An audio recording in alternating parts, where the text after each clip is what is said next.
The second book of Moses, called Exodus, chapter 1. Now these are the names of the children of Israel which came into Egypt. Every man in his household came with Jacob: Reuben, Simeon, Levi, and Judah, Issachar, Zebulun, and Benjamin, Dan, and Naphtali, Gad, and Asher. And all the souls that came out of the lions of Jacob were 70 souls, for Joseph was in Egypt already. And Joseph died, and all his brethren, and all that generation. And the children of Israel were fruitful, and increased abundantly, and multiplied, and waxed exceedingly mighty, and the land was filled with them. Now there arose up a new king over Egypt, which knew not Joseph. And he said unto his people, Behold, the people of the children of Israel are more and mightier than we. Come on, let us deal wisely with them, lest they multiply. And it come to pass that, when there falleth out any war, they join also unto our enemies, and fight against us, and so get them up out of the land. Therefore they did set over them taskmasters to afflict them with their burdens. And they built for Pharaoh treasure cities, Pithom and Ramses. But the more they afflicted them, the more they multiplied and grew, and they were grieved because of the children of Israel. And the Egyptians made the children of Israel to serve with rigor, and they made their lives bitter with hard bondage in mortar and in brick, and in all manner of service in the field. All their service wherein they made them serve was with rigor. And the king of Egypt spake to the Hebrew midwives, of which the name of the one was Shiphrah, and the name of the other Puah. And he said, When ye do the office of a midwife to the Hebrew women, and see them upon the stools, if it be a son, then ye shall kill him, but if it be a daughter, then she shall live. But the midwives feared God, and did not as the king of Egypt commanded them, but saved the men children alive. And the king of Egypt called for the midwives, and said unto them, Why have ye done this thing, and have saved the men children alive? And the midwives said unto Pharaoh, Because the Hebrew women are not as the Egyptian women, for they are lively, and are delivered ere the midwives come in unto them. Therefore God dealt well with the midwives, and the people multiplied and waxed very mighty. And it came to pass, because the midwives feared God, that he made them houses. And Pharaoh charged all his people, saying, Every son that is born ye shall cast into the river, and every daughter ye shall save alive. Chapter 2. And there went a man of the house of Levi, and took to wife a daughter of Levi. And the woman conceived, and bare a son. And when she saw him that he was a goodly child, she hid him 3 months. And when she could not longer hide him, she took for him an ark of bulrushes, and daubed it with slime and with pitch, and put the child therein. And she laid it in the flags by the river's brink. And his sister stood afar off, to wit what would be done to him. And the daughter of Pharaoh came down to wash herself at the river, and her maidens walked along by the river's side. And when she saw the ark among the flags, she sent her maid to fetch it. And when she had opened it, she saw the child, and behold, the babe wept. And she had compassion on him, and said, This is one of the Hebrews' children. Then said his sister to Pharaoh's daughter, Shall I go and call to thee a nurse of the Hebrew women, that she may nurse the child for thee? And Pharaoh's daughter said to her, Go. And the maid went and called the child's mother. And Pharaoh's daughter said unto her, Take this child away, and nurse it for me, and I will give thee thy wages. And the woman took the child, and nursed it. And the child grew, and she brought him unto Pharaoh's daughter, and he became her son. And she called his name Moses. And she said, Because I drew him out of the water.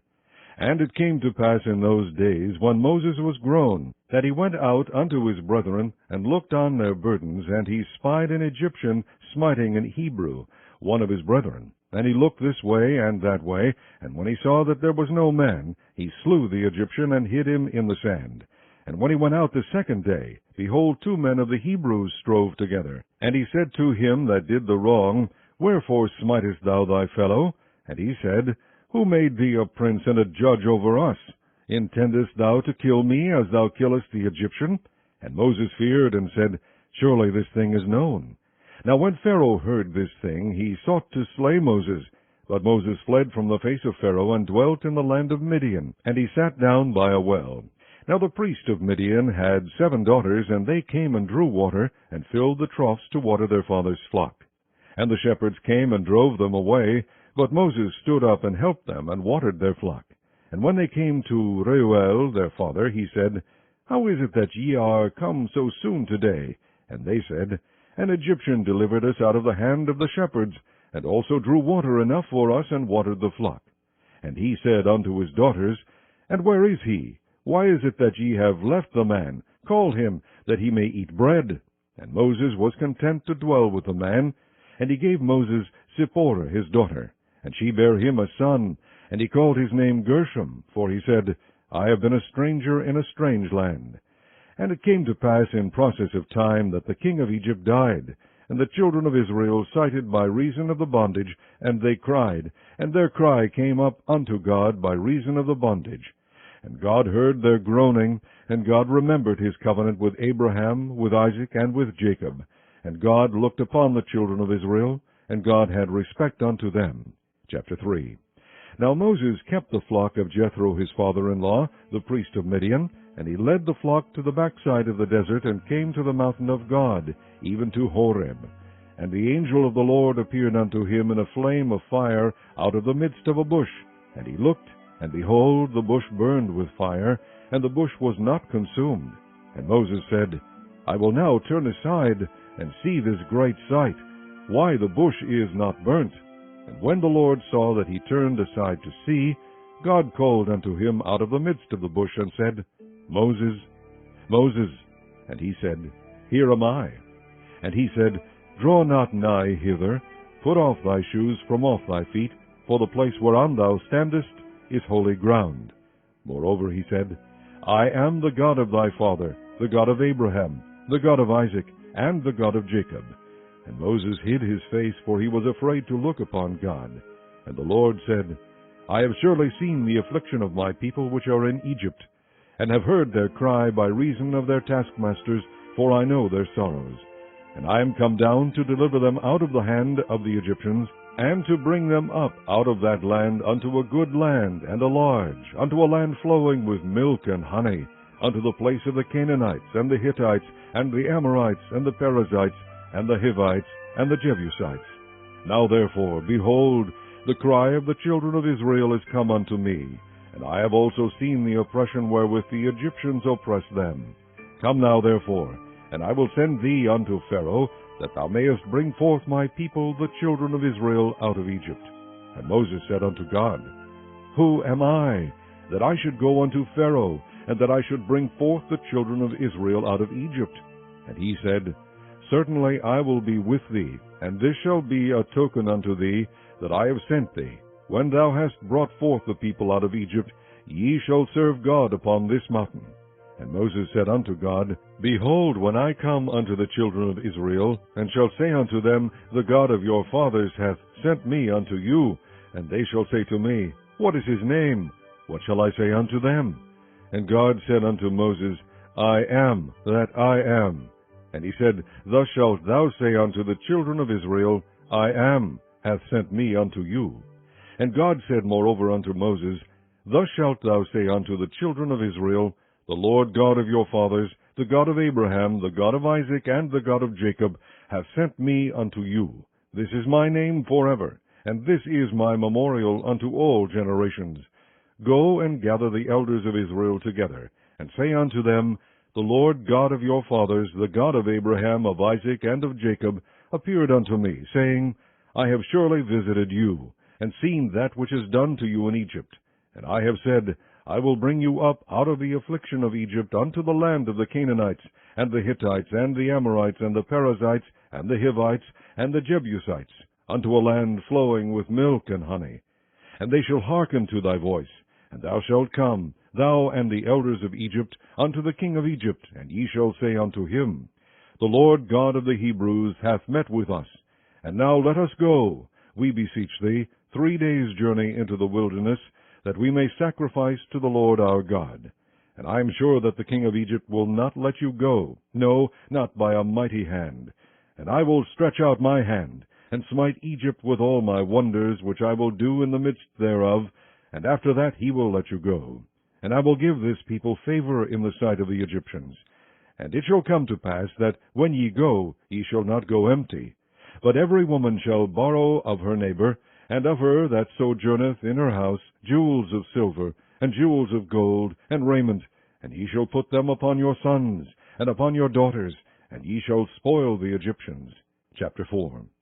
And Moses answered and said, But behold, they will not believe me, nor hearken unto my voice, for they will say, The Lord hath not appeared unto thee. And the Lord said unto him, What is that in thine hand? And he said, A rod. And he said, Cast it on the ground. And he cast it on the ground, and it became a serpent, and Moses fled from before it. And the Lord said unto Moses, Put forth thine hand, and take it by the tail.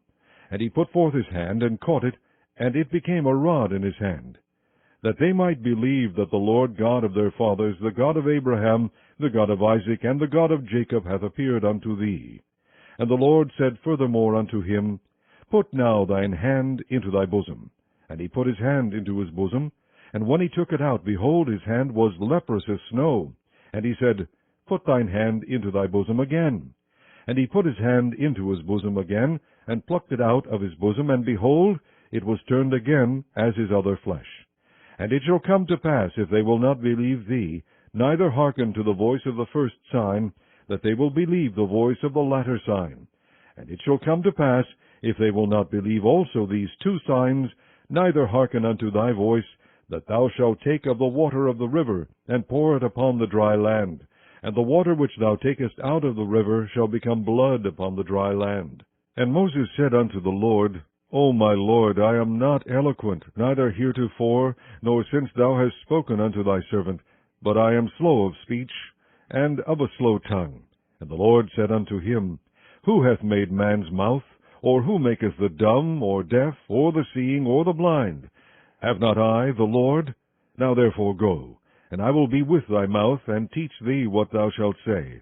And he said, O my Lord, send, I pray thee, by the hand of him whom thou wilt send. And the anger of the Lord was kindled against Moses, and he said, Is not Aaron the Levite thy brother? I know that he can speak well. And also, behold, he cometh forth to meet thee, and when he seeth thee, he will be glad in his heart. And thou shalt speak unto him, and put words in his mouth, and I will be with thy mouth, and with his mouth, and will teach you what ye shall do. And he shall be thy spokesman unto the people, and he shall be, even he shall be to thee instead of a mouth, and thou shalt be to him instead of God. And thou shalt take this rod in thine hand, wherewith thou shalt do signs. And Moses went and returned to Jethro his father-in-law, and said unto him, Let me go, I pray thee, and return unto my brethren which are in Egypt, and see whether they be yet alive. And Jethro said to Moses, Go in peace.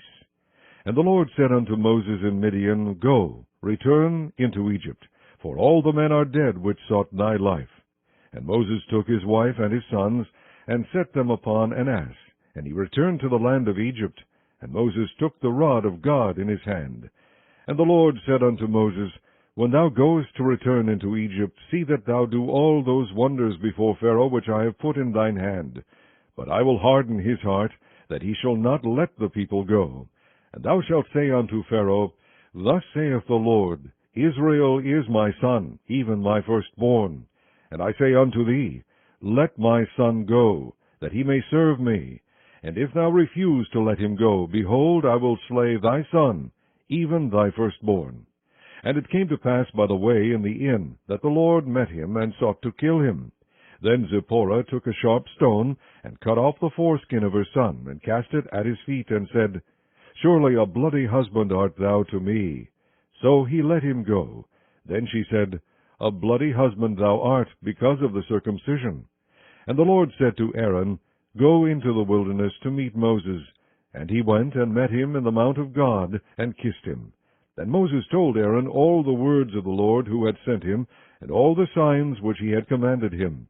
And Moses and Aaron went and gathered together all the elders of the children of Israel. And Aaron spake all the words which the Lord had spoken unto Moses, and did the signs in the sight of the people. And the people believed. And when they heard that the Lord had visited the children of Israel, and that he had looked upon their affliction, then they bowed their heads and worshipped. Chapter 5. And after Moses and Aaron went in and told Pharaoh, Thus saith the Lord God of Israel, Let my people go, that they may hold a feast unto me in the wilderness. And Pharaoh said, Who is the Lord, that I should obey his voice to let Israel go? I know not the Lord, neither will I let Israel go. And they said, The God of the Hebrews hath met with us. Let us go, we pray thee, 3 days' journey into the desert, and sacrifice unto the Lord our God, lest he fall upon us with pestilence or with the sword.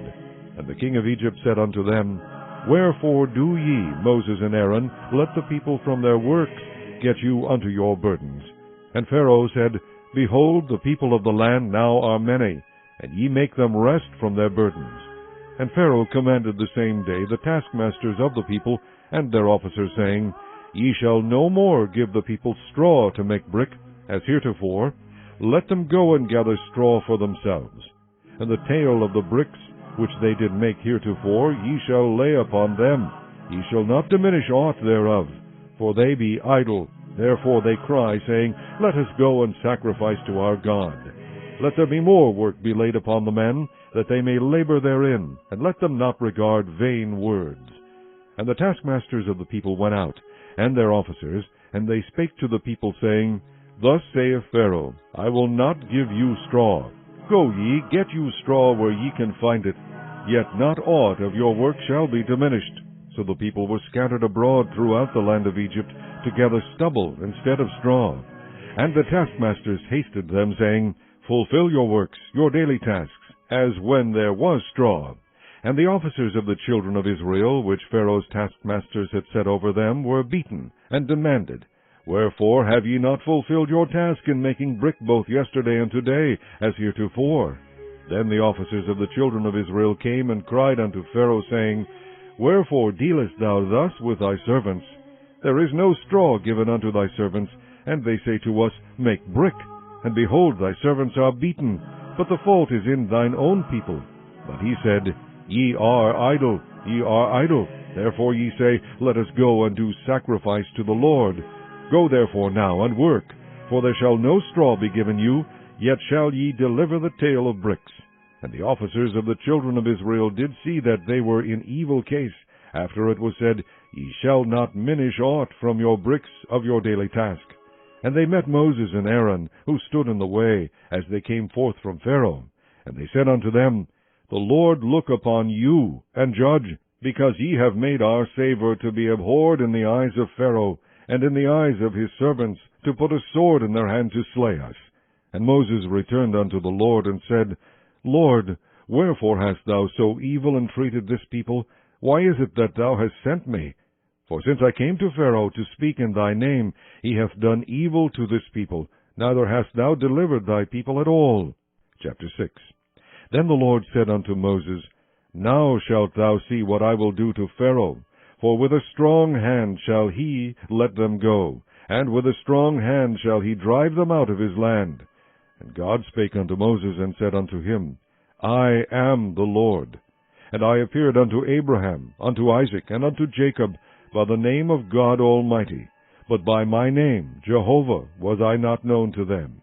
And I have also established my covenant with them, to give them the land of Canaan, the land of their pilgrimage, wherein they were strangers.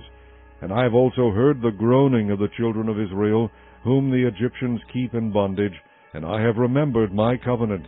Wherefore say unto the children of Israel, I am the Lord, and I will bring you out from under the burdens of the Egyptians, and I will rid you out of their bondage, and I will redeem you with a stretched out arm, and with great judgments.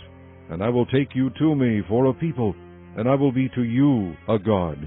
And ye shall know that I am the Lord your God, which bringeth you out from under the burdens of the Egyptians. And I will bring you in unto the land, concerning the which I did swear to give it to Abraham, to Isaac, and to Jacob, and I will give it you for an heritage. I am the Lord. And Moses spake so unto the children of Israel, but they hearkened not unto Moses for anguish of spirit, and for cruel bondage. And the Lord spake unto Moses, saying, Go in, speak unto Pharaoh king of Egypt, that he let the children of Israel go out of his land. And Moses spake before the Lord, saying, Behold, the children of Israel have not hearkened unto me. How then shall Pharaoh hear me, who am of uncircumcised lips? And the Lord spake unto Moses and unto Aaron, and gave them a charge unto the children of Israel, and unto Pharaoh king of Egypt, to bring the children of Israel out of the land of Egypt. These be the heads of their fathers' houses. The sons of Reuben, the firstborn of Israel, Hanoch, and Palu, Hezron, and Carmi. These be the families of Reuben. And the sons of Simeon, Jemuel, and Jamin, and Ohad, and Jachim, and Zohar, and Shaul, the son of a Canaanitish woman. These are the families of Simeon. And these are the names of the sons of Levi according to their generations, Gershon, and Kohath, and Merari. And the years of the life of Levi were 137 years. The sons of Gershon, Libni, and Shimei, according to their families. And the sons of Kohath, Amram, and Ishar, and Hebron, and Uziel. And the years of the life of Kohath were 133 years. And the sons of Merari, Mahali, and Mushi. These are the families of Levi according to their generations. And Amram took him Jochebed, his father's sister, to wife, and she bare him Aaron and Moses. And the years of the life of Amram were 137 years. And the sons of Ishar, Korah, and Nepheg, and Zichri. And the sons of Uziel, Mishael, and Elzaphan, and Zithri. And Aaron took him Elisheba, daughter of Aminadab, sister of Naashon, to wife. And she bare him Nadab, and Abihu, Eleazar, and Ithamar. And the sons of Korah, Asir, and Elkanah, and Abiasaph. These are the families of the Korhites. And Eleazar, Aaron's son, took him one of the daughters of Putiel to wife, and she bare him Phinehas. These are the heads of the fathers of the Levites according to their families. These are that Aaron and Moses, to whom the Lord said, Bring out the children of Israel from the land of Egypt according to their armies. These are they which spake to Pharaoh king of Egypt, to bring out the children of Israel from Egypt. These are that Moses and Aaron. And it came to pass on the day when the Lord spake unto Moses in the land of Egypt, that the Lord spake unto Moses, saying, I am the Lord. Speak thou unto Pharaoh king of Egypt all that I say unto thee. And Moses said before the Lord, Behold, I am of uncircumcised lips, and how shall Pharaoh hearken unto me?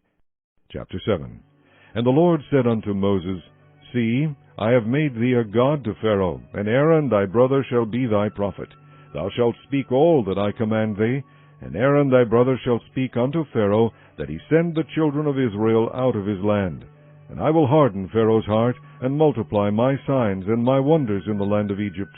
But Pharaoh shall not hearken unto you, that I may lay my hand upon Egypt, and bring forth mine armies, and my people the children of Israel out of the land of Egypt by great judgments. And the Egyptians shall know that I am the Lord, when I stretch forth mine hand upon Egypt, and bring out the children of Israel from among them. And Moses and Aaron did as the Lord commanded them, so did they. And Moses was 80 years old, and Aaron 83 years old, when they spake unto Pharaoh. And the Lord spake unto Moses and unto Aaron, saying, When Pharaoh shall speak unto you, saying, Shew a miracle for you, then thou shalt say unto Aaron, Take thy rod, and cast it before Pharaoh, and it shall become a serpent. And Moses and Aaron went in unto Pharaoh, and they did so as the Lord had commanded. And Aaron cast down his rod before Pharaoh and before his servants, and it became a serpent. Then Pharaoh also called the wise men and the sorcerers. Now the magicians of Egypt, they also did in like manner with their enchantments. For they cast down every man his rod, and they became serpents. But Aaron's rod swallowed up their rods. And he hardened Pharaoh's heart, that he hearkened not unto them, as the Lord had said. And the Lord said unto Moses, Pharaoh's heart is hardened. He refuseth to let the people go. Get thee unto Pharaoh in the morning. Lo, he goeth out unto the water, and thou shalt stand by the river's brink against he come. And the rod which was turned to a serpent shalt thou take in thine hand. And thou shalt say unto him, The Lord God of the Hebrews hath sent me unto thee, saying, Let my people go, that they may serve me in the wilderness. And behold, hitherto thou wouldest not hear. Thus saith the Lord, In this thou shalt know that I am the Lord. Behold, I will smite with the rod that is in mine hand upon the waters which are in the river, and they shall be turned to blood. And the fish that is in the river shall die, and the river shall stink, and the Egyptians shall loathe to drink of the water of the river. And the Lord spake unto Moses, Say unto Aaron, Take thy rod, and stretch out thine hand upon the waters of Egypt, upon their streams, upon their rivers, and upon their ponds, and upon all their pools of water, that they may become blood, and that there may be blood throughout all the land of Egypt, both in vessels of wood and in vessels of stone. And Moses and Aaron did so as the Lord commanded, and he lifted up the rod, and smote the waters that were in the river, in the sight of Pharaoh, and in the sight of his servants, and all the waters that were in the river were turned to blood. And the fish that was in the river died, and the river stank, and the Egyptians could not drink of the water of the river, and there was blood throughout all the land of Egypt. And the magicians of Egypt did so with their enchantments. And Pharaoh's heart was hardened, neither did he hearken unto them, as the Lord had said. And Pharaoh turned and went into his house, neither did he set his heart to this also. And all the Egyptians digged round about the river for water to drink, for they could not drink of the water of the river. And 7 days were fulfilled after that the Lord had smitten the river. Chapter 8. And the Lord spake unto Moses, Go unto Pharaoh, and say unto him, Thus saith the Lord, Let my people go, that they may serve me. And if thou refuse to let them go, behold, I will smite all thy borders with frogs, and the river shall bring forth frogs abundantly, which shall go up and come into thine house, and into thy bedchamber, and upon thy bed, and into the house of thy servants, and upon thy people, and into thine ovens, and into thy kneading troughs. And the frogs shall come up both on thee, and upon thy people, and upon all thy servants. And the Lord spake unto Moses, Say unto Aaron, Stretch forth thine hand with thy rod over the streams, over the rivers, and over the ponds, and cause frogs to come upon the land of Egypt. And Aaron stretched out his hand over the waters of Egypt, and the frogs came up, and covered the land of Egypt. And the magicians did so with their enchantments, and brought up frogs upon the land of Egypt. Then Pharaoh called for Moses and Aaron, and said, Entreat the Lord that he may take away the frogs from me, and from my people, and I will let the people go, that they may do sacrifice unto the Lord. And Moses said unto Pharaoh, Glory over me, when shall I entreat for thee, and for thy servants, and for thy people, to destroy the frogs from thee and thy houses, that they may remain in the river only? And he said, Tomorrow. And he said, Be it according to thy word, that thou mayest know that there is none like unto the Lord our God. Then the frogs shall depart from thee, and from thy houses, and from thy servants, and from thy people. They shall remain in the river only. And Moses and Aaron went out from Pharaoh, and Moses cried unto the Lord because of the frogs which he had brought against Pharaoh. And the Lord did according to the word of Moses, and the frogs died out of the houses, out of the villages, and out of the fields. And they gathered them together upon heaps, and the land stank. But when Pharaoh saw that there was respite, he hardened his heart, and hearkened not unto them, as the Lord had said. And the Lord said unto Moses, Say unto Aaron, Stretch out thy rod, and smite the dust of the land, that it may become lice throughout all the land of Egypt. And they did so.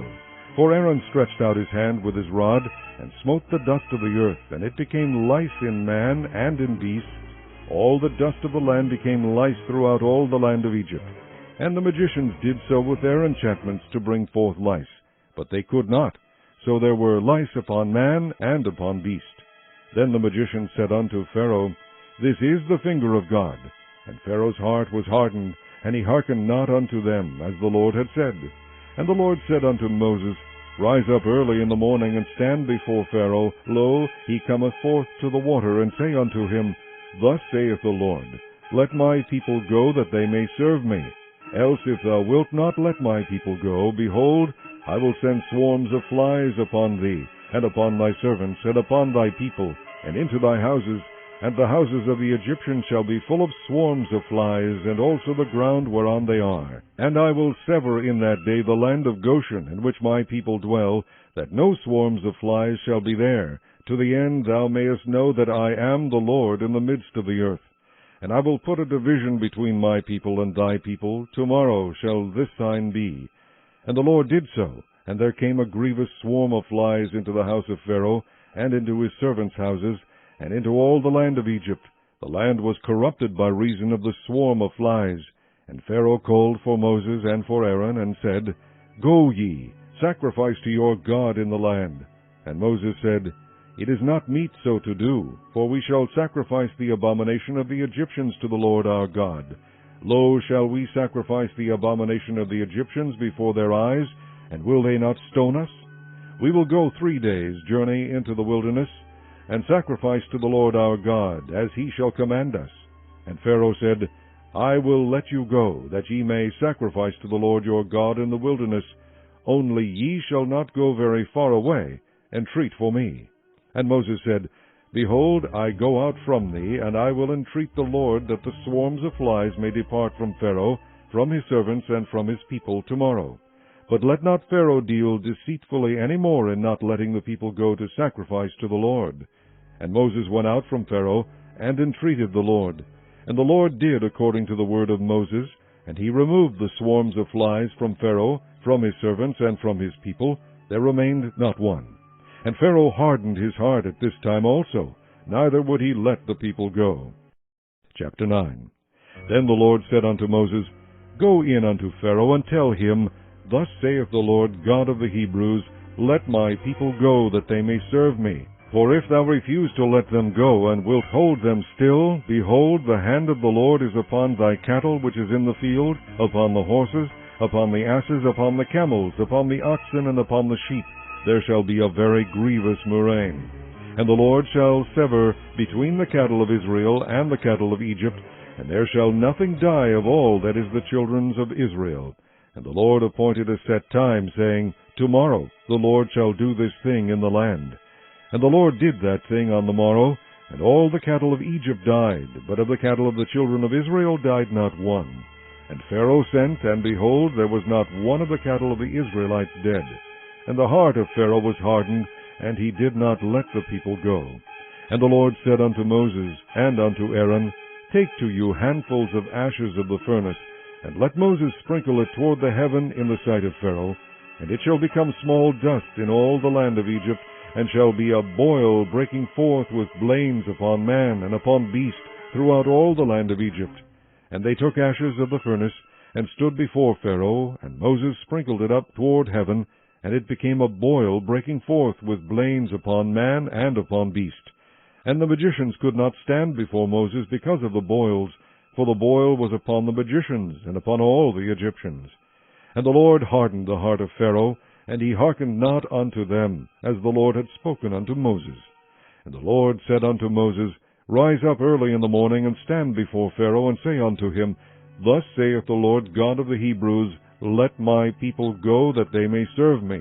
For I will at this time send all my plagues upon thine heart, and upon thy servants, and upon thy people, that thou mayest know that there is none like me in all the earth. For now I will stretch out my hand, that I may smite thee and thy people with pestilence, and thou shalt be cut off from the earth. And in very deed for this cause have I raised thee up, for to shew in thee my power, and that my name may be declared throughout all the earth. As yet exaltest thou thyself against my people, that thou wilt not let them go. Behold, tomorrow about this time I will cause it to rain a very grievous hail, such as hath not been in Egypt since the foundation thereof even until now. Send therefore now, and gather thy cattle, and all that thou hast in the field, for upon every man and beast which shall be found in the field, and shall not be brought home, the hail shall come down upon them, and they shall die. He that feared the word of the Lord among the servants of Pharaoh made his servants and his cattle flee into the houses. And he that regarded not the word of the Lord left his servants and his cattle in the field. And the Lord said unto Moses, Stretch forth thine hand toward heaven, that there may be hail in all the land of Egypt, upon man, and upon beast, and upon every herb of the field, throughout the land of Egypt.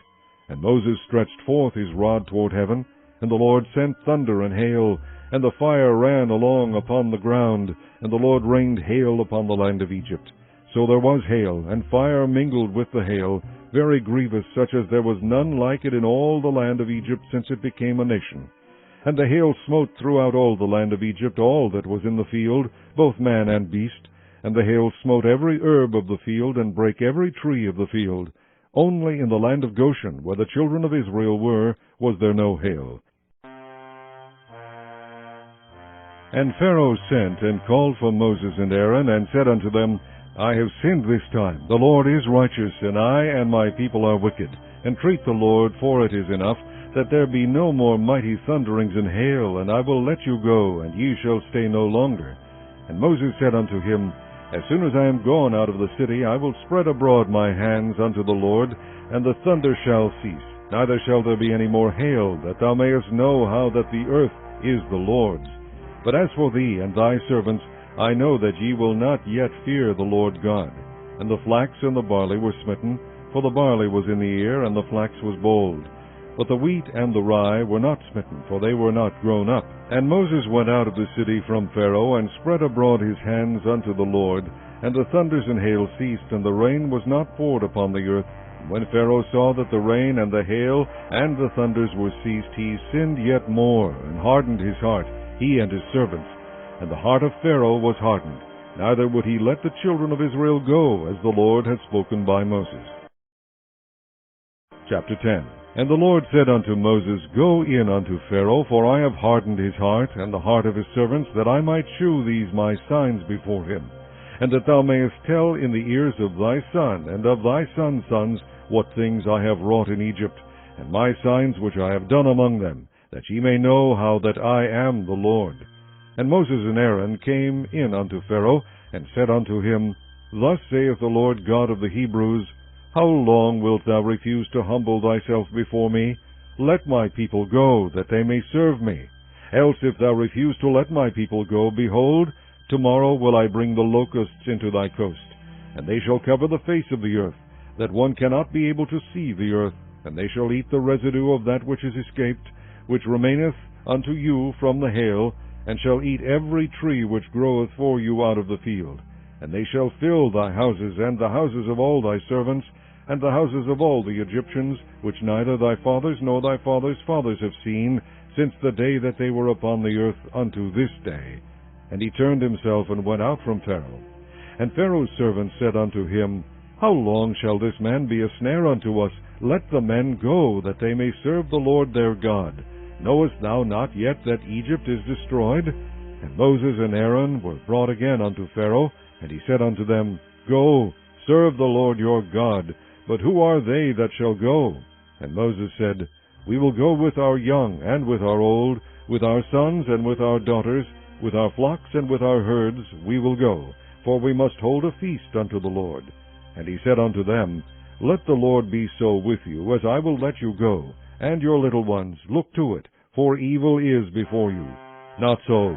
Go now ye that are men, and serve the Lord, for that ye did desire. And they were driven out from Pharaoh's presence.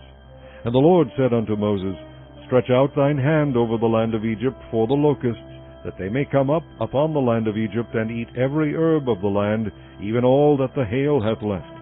And Moses stretched forth his rod over the land of Egypt, and the Lord brought an east wind upon the land all that day, and all that night, and when it was morning, the east wind brought the locusts. And the locusts went up over all the land of Egypt, and rested in all the coasts of Egypt. Very grievous were they. Before them there were no such locusts as they, neither after them shall be such. For they covered the face of the whole earth, so that the land was darkened. And they did eat every herb of the land, and all the fruit of the trees which the hail had left. And there remained not any green thing in the trees, or in the herbs of the field, through all the land of Egypt. Then Pharaoh called for Moses and Aaron in haste, and he said, I have sinned against the Lord your God, and against you.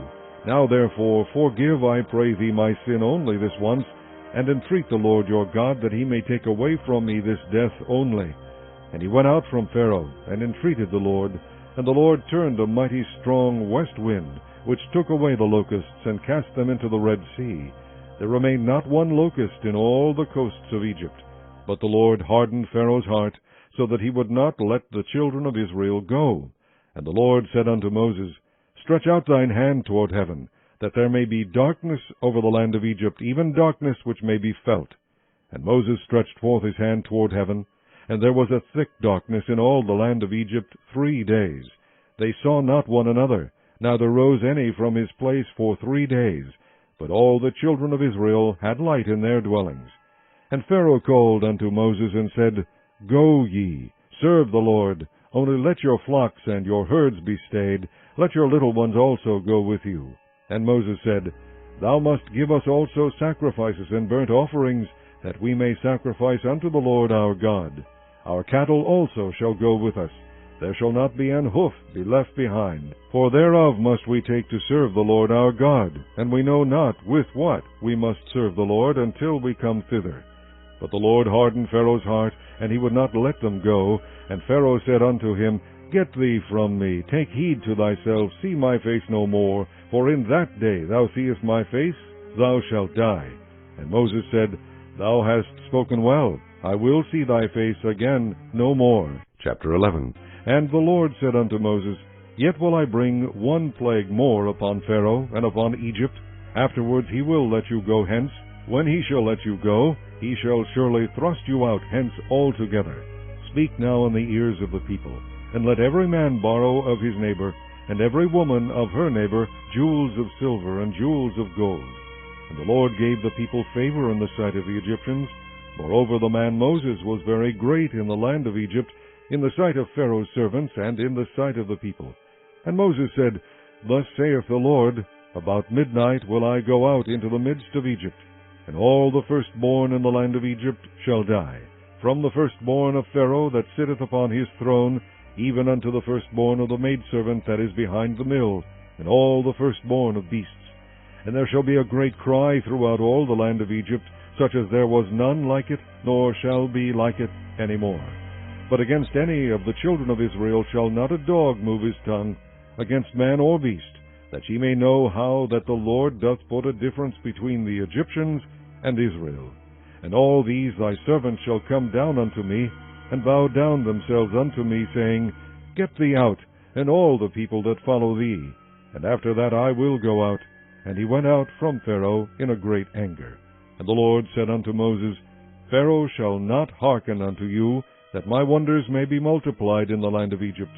And Moses and Aaron did all these wonders before Pharaoh, and the Lord hardened Pharaoh's heart, so that he would not let the children of Israel go out of his land.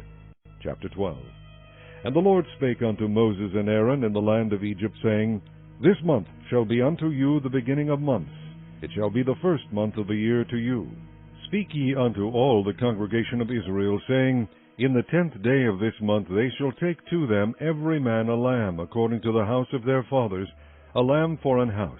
And if the household be too little for the lamb, let him and his neighbor next unto his house take it according to the number of the souls. Every man according to his eating shall make your count for the lamb. Your lamb shall be without blemish. A male of the first year, ye shall take it out from the sheep or from the goats, and ye shall keep it up until the 14th day of the same month. And the whole assembly of the congregation of Israel shall kill it in the evening. And they shall take of the blood, and strike it on the 2 side posts, and on the upper door post of the houses wherein they shall eat it. And they shall eat the flesh in that night, roast with fire, and unleavened bread, and with bitter herbs they shall eat it. Eat not of it raw, nor sodden at all with water, but roast with fire, his head with his legs, and with the purtenance thereof. And ye shall let nothing of it remain until the morning, and that which remaineth of it until the morning ye shall burn with fire. And thus shall ye eat of it, with your loins girded, your shoes on your feet, and your staff in your hand, and ye shall eat it in haste. It is the Lord's Passover, for I will pass through the land of Egypt this night, and will smite all the firstborn in the land of Egypt, both man and beast, and against all the gods of Egypt I will execute judgment. I am the Lord. And the blood shall be to you for a token upon the houses where ye are. And when I see the blood I will pass over you, and the plague shall not be upon you to destroy you, when I smite the land of Egypt. And this day shall be unto you for a memorial, and ye shall keep it a feast to the Lord throughout your generations. Ye shall keep it a feast by an ordinance forever. 7 days shall ye eat unleavened bread. Even the first day ye shall put away leaven out of your houses. For whosoever eateth leavened bread from the first day until the 7th day, that soul shall be cut off from Israel. And in the first day there shall be an holy convocation, and in the 7th day there shall be an holy convocation to you. No manner of work shall be done in them, save that which every man must eat, that only may be done of you. And ye shall observe the feast of unleavened bread, for in this selfsame day have I brought your armies out of the land of Egypt. Therefore shall ye observe this day in your generations by an ordinance forever. In the first month, on the 14th day of the month at even, ye shall eat unleavened bread, until the 21st day of the month at even. 7 days shall there be no leaven found in your houses. For whosoever eateth that which is leavened even that soul shall be cut off from the congregation of Israel, whether he be a stranger or born in the land. Ye shall eat nothing leavened. In all your habitations shall ye eat unleavened bread. Then Moses called for all the elders of Israel, and said unto them, Draw out, and take you a lamb according to your families, and kill the Passover. And ye shall take a bunch of hyssop, and dip it in the blood that is in the basin, and strike the lintel and the 2 side posts with the blood that is in the basin. And none of you shall go out at the door of his house until the morning. For the Lord will pass through to smite the Egyptians. And when he seeth the blood upon the lintel and on the 2 side posts, the Lord will pass over the door, and will not suffer the destroyer to come in unto your houses to smite you. And ye shall observe this thing for an ordinance to thee and to thy sons forever. And it shall come to pass, when ye be come to the land which the Lord will give you, according as he hath promised, that ye shall keep this service. And it shall come to pass, when your children shall say unto you, What mean ye by this service? That ye shall say, It is the sacrifice of the Lord's Passover, who passed over the houses of the children of Israel in Egypt, when he smote the Egyptians and delivered our houses. And the people bowed the head and worshipped. And the children of Israel went away and did as the Lord had commanded Moses and Aaron, so did they. And it came to pass, that at midnight the Lord smote all the firstborn in the land of Egypt, from the firstborn of Pharaoh that sat on his throne, unto the firstborn of the captive that was in the dungeon, and all the firstborn of cattle. And Pharaoh rose up in the night, he and all his servants, and all the Egyptians, and there was a great cry in Egypt, for there was not a house where there was not one dead. And he called for Moses and Aaron by night, and said, Rise up, and get you forth from among my people, both ye and the children of Israel, and go, serve the Lord as ye have said. Also take your flocks and your herds, as ye have said, and be gone, and bless me also. And the Egyptians were urgent upon the people, that they might send them out of the land in haste, for they said, We be all dead men. And the people took their dough before it was leavened, their kneading troughs being bound up in their clothes upon their shoulders. And the children of Israel did according to the word of Moses, and they borrowed of the Egyptians jewels of silver, and jewels of gold, and raiment. And the Lord gave the people favor in the sight of the Egyptians, so that they lent unto them such things as they required. And they spoiled the Egyptians. And the children of Israel journeyed from Ramses to Succoth, about 600,000 on foot that were men, beside children. And a mixed multitude went up also with them, and flocks and herds, even very much cattle. And they baked unleavened cakes of the dough which they brought forth out of Egypt, for it was not leavened, because they were thrust out of Egypt, and could not tarry, neither had they prepared for themselves any victual. Now the sojourning of the children of Israel who dwelt in Egypt was 430 years. And it came to pass at the end of the 430 years, even the selfsame day it came to pass, that all the hosts of the Lord went out from the land of Egypt. It is a night to be much observed unto the Lord for bringing them out from the land of Egypt. This is that night of the Lord to be observed of all the children of Israel in their generations. And the Lord said unto Moses and Aaron, This is the ordinance of the Passover. There shall no stranger eat thereof, but every man's servant that is bought for money, when thou hast circumcised him, then shall he eat thereof. A foreigner and an hired servant shall not eat thereof. In one house shall it be eaten. Thou shalt not carry forth aught of the flesh abroad out of the house, neither shall ye break a bone thereof. All the congregation of Israel shall keep it. And when a stranger shall sojourn with thee, and will keep the Passover to the Lord, let all his males be circumcised, and then let him come near and keep it. And he shall be as one that is born in the land, for no uncircumcised person shall eat thereof. One law shall be to him that is homeborn, and unto the stranger that sojourneth among you. Thus did all the children of Israel, as the Lord commanded Moses and Aaron, so did they. And it came to pass, the selfsame day, that the Lord did bring the children of Israel out of the land of Egypt by their armies. Chapter 13. And the Lord spake unto Moses, saying, Sanctify unto me all the firstborn, whatsoever openeth the womb among the children of Israel, both of man and of beast, it is mine. And Moses said unto the people, Remember this day, in which ye came out from Egypt, out of the house of bondage. For by strength of hand the Lord brought you out from this place. There shall no leavened bread be eaten. This day came ye out in the month Abib. And it shall be, when the Lord shall bring thee into the land of the Canaanites, and the Hittites, and the Amorites, and the Hivites, and the Jebusites, which he sware unto thy fathers to give thee, a land flowing with milk and honey, that thou shalt keep this service in this month. 7 days thou shalt eat unleavened bread, and in the 7th day shall be a feast to the Lord. Unleavened bread shall be eaten 7 days, and there shall no leavened bread be seen with thee, neither shall there be leaven seen with thee in all thy quarters. And thou shalt shew thy son in that day, saying, This is done because of that which the Lord did unto me when I came forth out of Egypt. And it shall be for a sign unto thee upon thine hand, and for a memorial between thine eyes, that the Lord's law may be in thy mouth. For with a strong hand hath the Lord brought thee out of Egypt. Thou shalt therefore keep this ordinance in his season from year to year. And it shall be, when the Lord shall bring thee into the land of the Canaanites, as he sware unto thee and to thy fathers, and shall give it thee, that thou shalt set apart unto the Lord all that openeth the matrix, and every firstling that cometh of a beast which thou hast, the male shall be the Lord's. And every firstling of an ass thou shalt redeem with a lamb, and if thou wilt not redeem it, then thou shalt break his neck, and all the firstborn of man among thy children shalt thou redeem. And it shall be, when thy son asketh thee in time to come, saying, What is this? That thou shalt say unto him, By strength of hand the Lord brought us out from Egypt, from the house of bondage. And it came to pass, when Pharaoh would hardly let us go, that the Lord slew all the firstborn in the land of Egypt, both the firstborn of man and the firstborn of beast.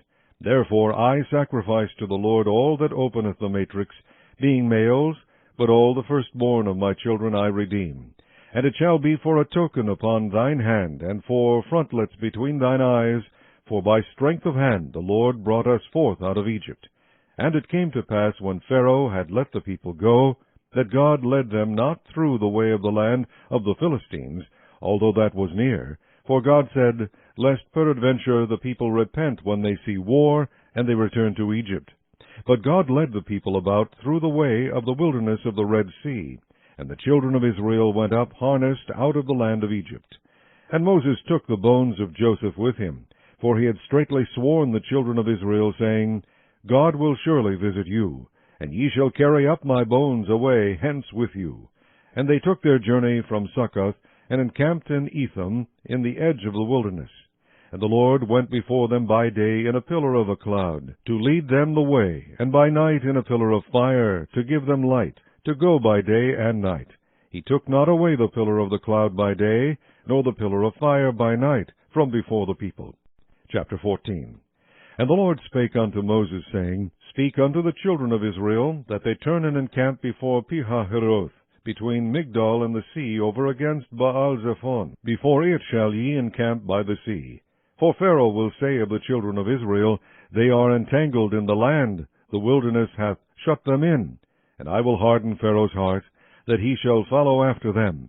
And I will be honored upon Pharaoh, and upon all his host, that the Egyptians may know that I am the Lord. And they did so.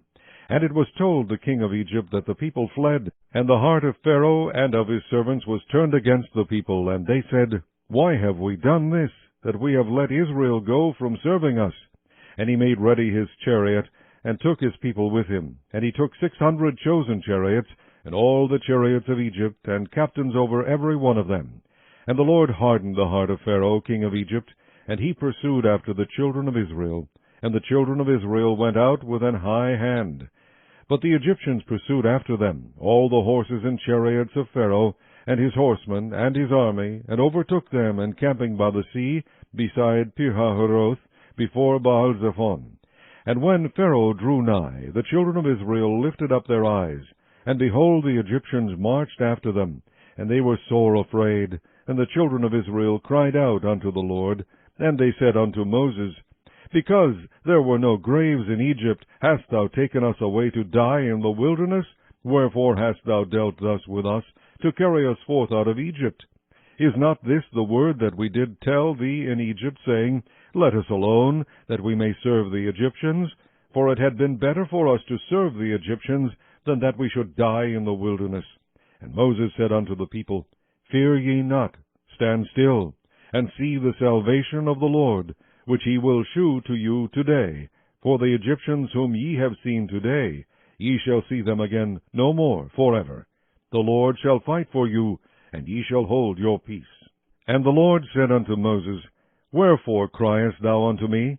Speak unto the children of Israel that they go forward. But lift thou up thy rod, and stretch out thine hand over the sea, and divide it. And the children of Israel shall go on dry ground through the midst of the sea. And I, behold, I will harden the hearts of the Egyptians, and they shall follow them. And I will get me honor upon Pharaoh, and upon all his host, upon his chariots, and upon his horsemen. And the Egyptians shall know that I am the Lord, when I have gotten me honor upon Pharaoh, upon his chariots, and upon his horsemen. And the angel of God, which went before the camp of Israel, removed, and went behind them. And the pillar of the cloud went from before their face, and stood behind them. And it came between the camp of the Egyptians and the camp of Israel. And it was a cloud and darkness to them. But it gave light by night to these, so that the one came not near the other all the night. And Moses stretched out his hand over the sea, and the Lord caused the sea to go back by a strong east wind all that night, and made the sea dry land, and the waters were divided. And the children of Israel went into the midst of the sea upon the dry ground, and the waters were a wall unto them on their right hand and on their left. And the Egyptians pursued, and went in after them to the midst of the sea, even all Pharaoh's horses, his chariots, and his horsemen. And it came to pass that in the morning watch the Lord looked unto the host of the Egyptians through the pillar of fire and of the cloud, and troubled the host of the Egyptians, and took off their chariot wheels, that they drave them heavily, so that the Egyptians said, Let us flee from the face of Israel, for the Lord fighteth for them against the Egyptians.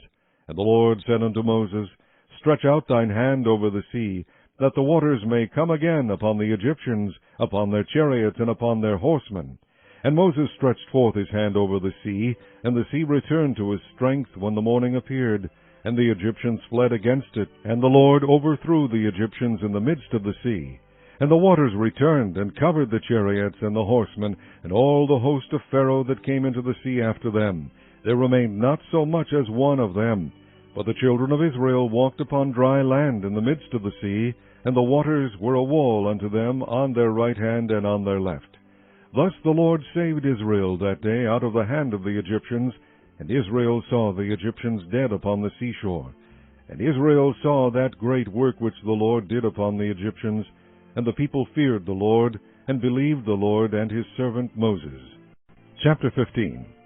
Then sang Moses and the children of Israel this song unto the Lord, and spake, saying, I will sing unto the Lord, for he hath triumphed gloriously. The horse and his rider hath he thrown into the sea. The Lord is my strength and song, and he is become my salvation. He is my God, and I will prepare him an habitation, my father's God, and I will exalt him. The Lord is a man of war, the Lord is his name.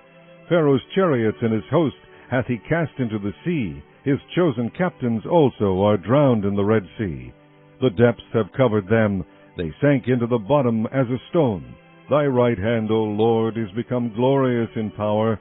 Thy right hand, O Lord, hath dashed in pieces the enemy. And in the greatness of thine excellency thou hast overthrown them that rose up against thee. Thou sentest forth thy wrath, which consumed them as stubble. And with the blast of thy nostrils the waters were gathered together. The floods stood upright as an heap, and the depths were congealed in the heart of the sea. The enemy said, I will pursue, I will overtake, I will divide the spoil. My lust shall be satisfied upon them. I will draw my sword, my hand shall destroy them. Thou didst blow with thy wind, the sea covered them. They sank as lead in the mighty waters. Who is like unto thee, O Lord, among the gods? Who is like thee, glorious in holiness, fearful in praises, doing wonders? Thou stretched out thy right hand, the earth swallowed them. Thou in thy mercy hast led forth the people which thou hast redeemed. Thou hast guided them in thy strength unto thy holy habitation. The people shall hear and be afraid. Sorrow shall take hold on the inhabitants of Palestina. Then the dukes of Edom shall be amazed. The mighty men of Moab, trembling, shall take hold upon them. All the inhabitants of Canaan shall melt away. Fear and dread shall fall upon them. By the greatness of thine arm they shall be as still as a stone, till thy people pass over, O Lord, till the people pass over which thou hast purchased. Thou shalt bring them in, and plant them in the mountain of thine inheritance, in the place, O Lord, which thou hast made for thee to dwell in the sanctuary, O Lord, which thy hands have established. The Lord shall reign forever and ever. For the horse of Pharaoh went in with his chariots and with his horsemen into the sea, and the Lord brought again the waters of the sea upon them. But the children of Israel went on dry land in the midst of the sea. And Miriam the prophetess, the sister of Aaron, took a timbrel in her hand, and all the women went out after her with timbrels and with dances. And Miriam answered them, Sing ye to the Lord, for he hath triumphed gloriously. The horse and his rider hath he thrown into the sea. So Moses brought Israel from the Red Sea, and they went out into the wilderness of Shur. And they went 3 days in the wilderness, and found no water. And when they came to Marah, they could not drink of the waters of Marah, for they were bitter. Therefore the name of it was called Marah. And the people murmured against Moses, saying, What shall we drink? And he cried unto the Lord, and the Lord shewed him a tree, which when he had cast into the waters were made sweet. There he made for them a statute and an ordinance, and there he proved them, and said, If thou wilt diligently hearken to the voice of the Lord thy God, and wilt do that which is right in his sight, and wilt give ear to his commandments, and keep all his statutes, I will put none of these diseases upon thee, which I have brought upon the Egyptians, for I am the Lord that healeth thee. And they came to Elim, where were 12 wells of water, and 70 palm trees, and they encamped there by the waters. Chapter 16. And they took their journey from Elim, and all the congregation of the children of Israel came unto the wilderness of Sin, which is between Elim and Sinai, on the 15th day of the 2nd month after their departing out of the land of Egypt. And the whole congregation of the children of Israel murmured against Moses and Aaron in the wilderness. And the children of Israel said unto them, Would to God we had died by the hand of the Lord in the land of Egypt, when we sat by the flesh pots, and when we did eat bread to the full, for ye have brought us forth into this wilderness to kill this whole assembly with hunger. Then said the Lord unto Moses, Behold, I will rain bread from heaven for you, and the people shall go out and gather a certain rate every day, that I may prove them whether they will walk in my law or no. And it shall come to pass that on the 6th day they shall prepare that which they bring in, and it shall be twice as much as they gather daily. And Moses and Aaron said unto all the children of Israel, At even, then ye shall know that the Lord hath brought you out from the land of Egypt. And in the morning, then ye shall see the glory of the Lord, for that he heareth your murmurings against the Lord. And what are we, that ye murmur against us? And Moses said, This shall be, when the Lord shall give you in the evening flesh to eat, and in the morning bread to the full, for that the Lord heareth your murmurings which ye murmur against him. And what are we? Your murmurings are not against us, but against the Lord. And Moses spake unto Aaron, Say unto all the congregation of the children of Israel, Come near before the Lord, for he hath heard your murmurings. And it came to pass, as Aaron spake unto the whole congregation of the children of Israel, that they looked toward the wilderness, and behold, the glory of the Lord appeared in the cloud. And the Lord spake unto Moses, saying, I have heard the murmurings of the children of Israel. Speak unto them, saying, At even ye shall eat flesh, and in the morning ye shall be filled with bread, and ye shall know that I am the Lord your God. And it came to pass that at even the quails came up, and covered the camp, and in the morning the dew lay around about the host. And when the dew that lay was gone up, behold, upon the face of the wilderness there lay a small round thing, as small as the hoarfrost on the ground. And when the children of Israel saw it, they said one to another, It is manna, for they wist not what it was. And Moses said unto them, This is the bread which the Lord hath given you to eat. This is the thing which the Lord hath commanded. Gather of it every man according to his eating, an omer for every man, according to the number of your persons. Take ye every man for them which are in his tents. And the children of Israel did so, and gathered, some more, some less. And when they did meet it with an omer, he that gathered much had nothing over, and he that gathered little had no lack. They gathered every man according to his eating. And Moses said, Let no man leave of it till the morning. Notwithstanding they hearkened not unto Moses, but some of them left of it until the morning, and it bred worms and stank, and Moses was wroth with them. And they gathered it every morning, every man according to his eating, and when the sun waxed hot, it melted. And it came to pass that on the 6th day they gathered twice as much bread, 2 omers, for one man. And all the rulers of the congregation came and told Moses. And he said unto them, This is that which the Lord hath said, Tomorrow is the rest of the holy Sabbath unto the Lord. Bake that which ye will bake today, and seethe that ye will seethe, and that which remaineth over lay up for you to be kept until the morning. And they laid it up till the morning, as Moses bade, and it did not stink, neither was there any worm therein. And Moses said, Eat that today, for today is a Sabbath unto the Lord. Today ye shall not find it in the field. 6 days ye shall gather it, but on the 7th day, which is the Sabbath, in it there shall be none. And it came to pass that there went out some of the people on the 7th day for to gather, and they found none. And the Lord said unto Moses, How long refuse ye to keep my commandments and my laws? See, for that the Lord hath given you the Sabbath, therefore he giveth you on the 6th day the bread of 2 days. Abide ye every man in his place, let no man go out of his place on the 7th day. So the people rested on the 7th day. And the house of Israel called the name thereof manna, and it was like coriander seed, white, and the taste of it was like wafers made with honey. And Moses said, This is the thing which the Lord commandeth.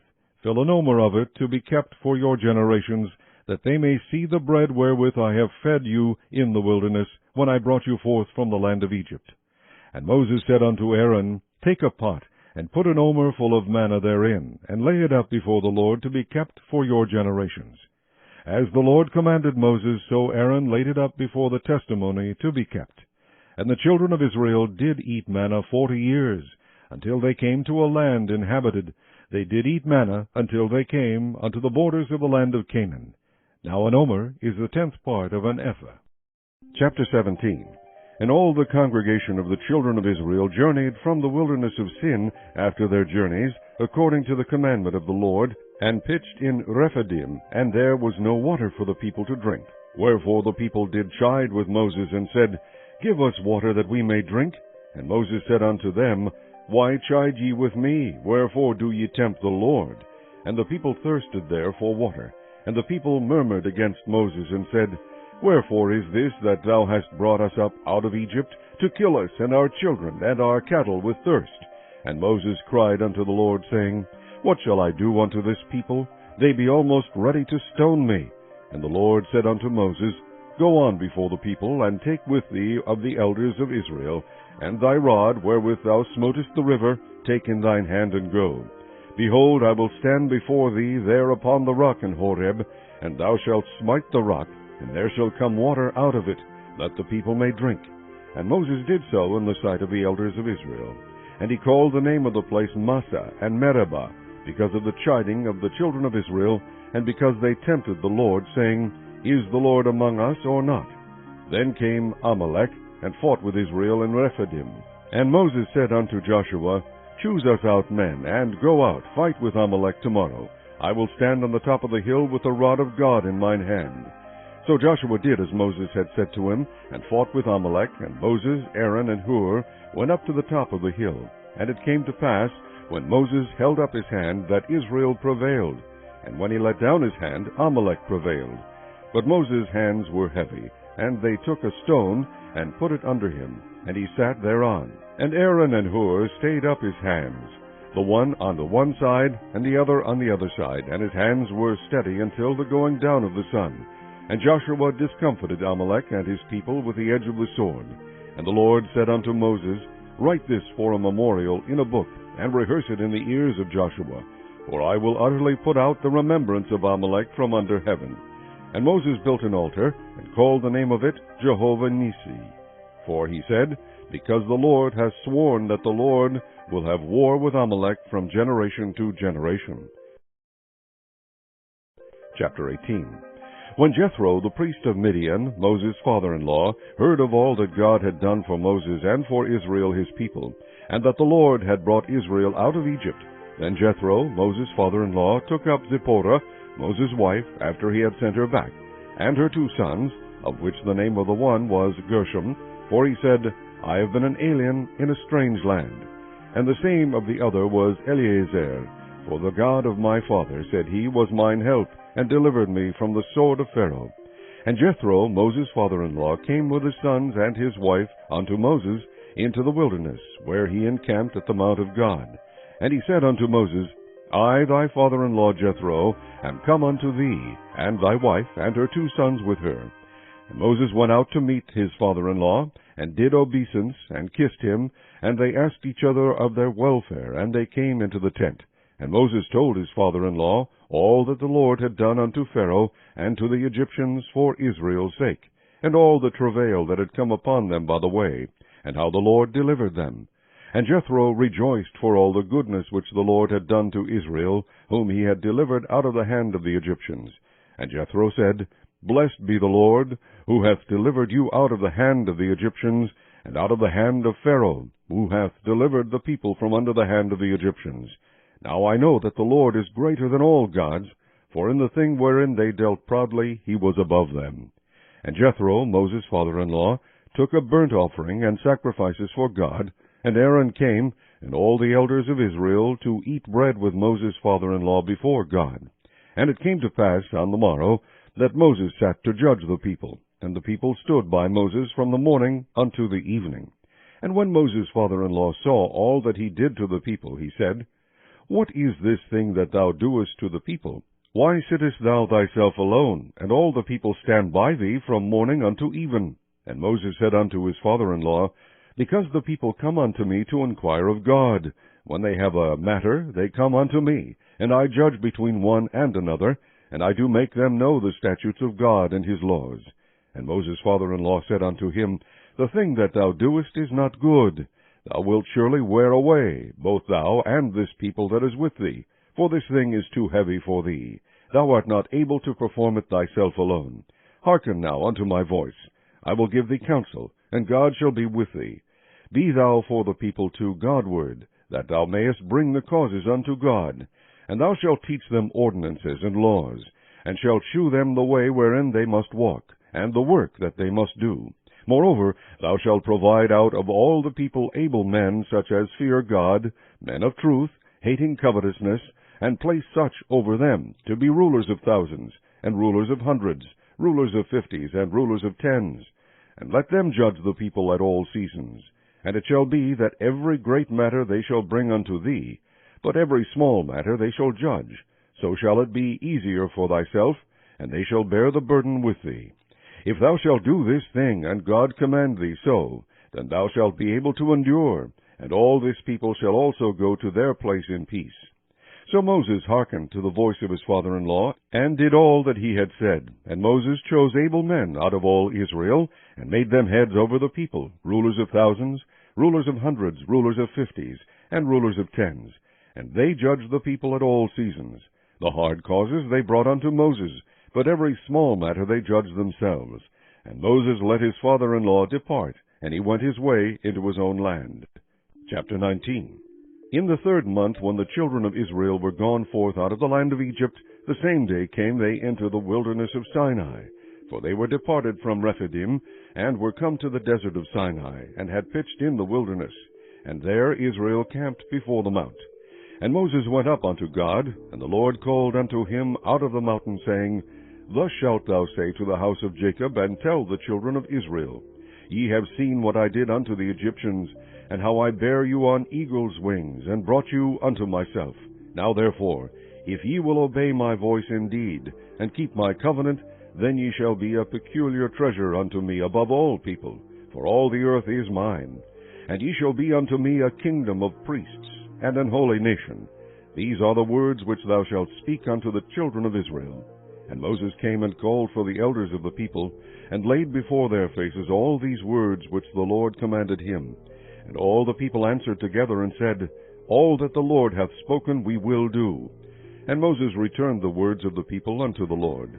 And the Lord said unto Moses, Lo, I come unto thee in a thick cloud, that the people may hear when I speak with thee, and believe thee forever. And Moses told the words of the people unto the Lord. And the Lord said unto Moses, Go unto the people, and sanctify them today and tomorrow, and let them wash their clothes, and be ready against the third day. For the third day the Lord will come down in the sight of all the people upon Mount Sinai. And thou shalt set bounds unto the people round about, saying, Take heed to yourselves that ye go not up into the mount, or touch the border of it. Whosoever toucheth the mount shall be surely put to death. There shall not an hand touch it, but he shall surely be stoned, or shot through. Whether it be beast or man, it shall not live. When the trumpet soundeth long, they shall come up to the mount. And Moses went down from the mount unto the people, and sanctified the people, and they washed their clothes. And he said unto the people, Be ready against the third day, come not at your wives. And it came to pass on the third day in the morning, that there were thunders and lightnings, and a thick cloud upon the mount, and the voice of the trumpet exceeding loud, so that all the people that was in the camp trembled. And Moses brought forth the people out of the camp to meet with God, and they stood at the nether part of the mount. And Mount Sinai was altogether on a smoke, because the Lord descended upon it in fire, and the smoke thereof ascended as the smoke of a furnace, and the whole mount quaked greatly.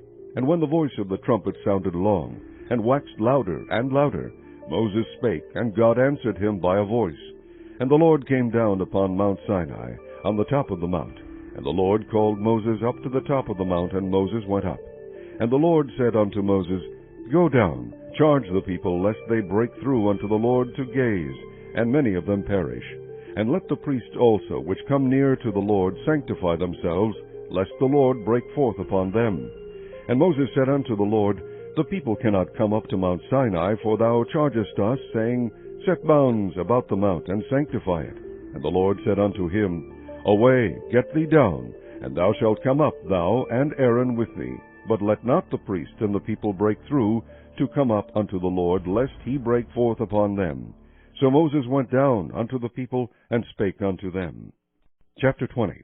And God spake all these words, saying, I am the Lord thy God, which have brought thee out of the land of Egypt, out of the house of bondage. Thou shalt have no other gods before me. Thou shalt not make unto thee any graven image, or any likeness of anything that is in heaven above, or that is in the earth beneath, or that is in the water under the earth. Thou shalt not bow down thyself to them, nor serve them. For I, the Lord thy God, am a jealous God, visiting the iniquity of the fathers upon the children unto the third and fourth generation of them that hate me, and shewing mercy unto thousands of them that love me, and keep my commandments.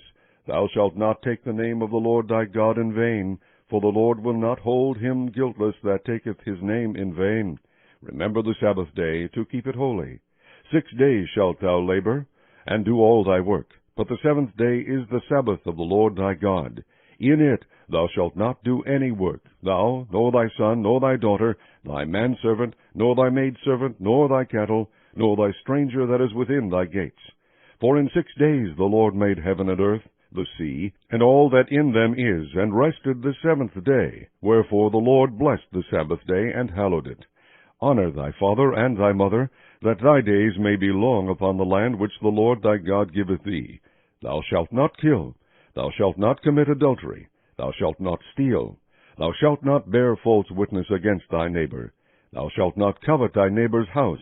Thou shalt not covet thy neighbor's wife, nor his manservant, nor his maidservant, nor his ox, nor his ass, nor anything that is thy neighbor's. And all the people saw the thunderings, and the lightnings, and the noise of the trumpet, and the mountain smoking. And when the people saw it, they removed, and stood afar off. And they said unto Moses, Speak thou with us, and we will hear. But let not God speak with us, lest we die. And Moses said unto the people, Fear not, for God is come to prove you, and that his fear may be before your faces, that ye sin not. And the people stood afar off, and Moses drew near unto the thick darkness where God was. And the Lord said unto Moses, Thus thou shalt say unto the children of Israel, Ye have seen that I have talked with you from heaven.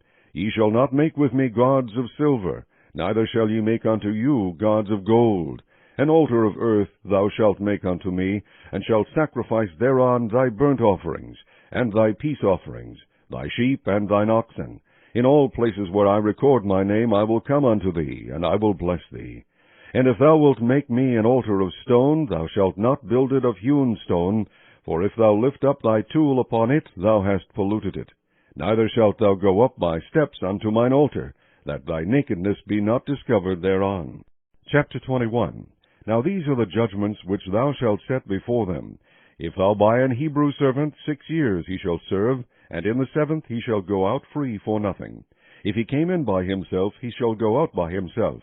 If he were married, then his wife shall go out with him. If his master have given him a wife, and she have borne him sons or daughters, the wife and her children shall be her master's, and he shall go out by himself.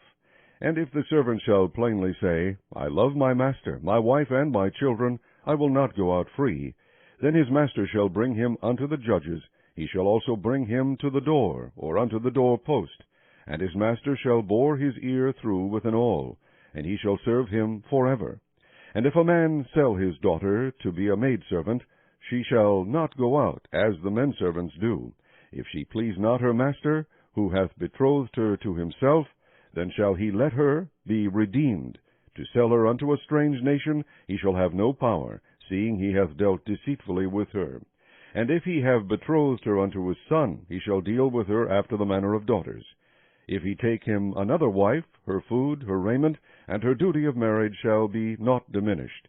And if he do not these 3 unto her, then shall she go out free without money. He that smiteth a man so that he die shall be surely put to death. And if a man lie not in wait, but God deliver him into his hand, then I will appoint thee a place whither he shall flee. But if a man come presumptuously upon his neighbor to slay him with guile, thou shalt take him from mine altar, that he may die. And he that smiteth his father or his mother shall be surely put to death. And he that stealeth a man and selleth him, or if he be found in his hand, he shall surely be put to death. And he that curseth his father or his mother shall surely be put to death. And if men strive together, and one smite another with a stone or with his fist, and he die not, but keepeth his bed, if he rise again and walk abroad upon his staff, then shall he that smote him be quit. Only he shall pay for the loss of his time, and shall cause him to be thoroughly healed. And if a man smite his servant or his maid with a rod, and he die under his hand, he shall be surely punished. Notwithstanding, if he continue a day or 2, he shall not be punished, for he is his money. If men strive and hurt a woman with child, so that her fruit depart from her, and yet no mischief follow, he shall be surely punished, according as the woman's husband will lay upon him, and he shall pay as the judges determine. And if any mischief follow, then thou shalt give life for life, eye for eye, tooth for tooth, hand for hand, foot for foot, burning for burning, wound for wound, stripe for stripe. And if a man smite the eye of his servant, or the eye of his maid, that it perish, he shall let him go free for his eye's sake. And if he smite out his manservant's tooth, or his maidservant's tooth, he shall let him go free for his tooth's sake. If an ox gore a man or a woman, that they die, then the ox shall be surely stoned, and his flesh shall not be eaten, but the owner of the ox shall be quit. But if the ox were wont to push with his horn in time past, and it hath been testified to his owner, and he hath not kept him in, but that he hath killed a man or a woman, the ox shall be stoned, and his owner also shall be put to death. If there be laid on him a sum of money, then he shall give for the ransom of his life whatsoever is laid upon him, whether he have gored a son or have gored a daughter. According to this judgment shall it be done unto him. If the ox shall push a manservant or a maidservant, he shall give unto their master 30 shekels of silver, and the ox shall be stoned. And if a man shall open a pit, or if a man shall dig a pit, and not cover it, and an ox or an ass fall therein, the owner of the pit shall make it good, and give money unto the owner of them, and the dead beast shall be his. And if one man's ox hurt another's, that he die, then they shall sell the live ox, and divide the money of it, and the dead ox also they shall divide.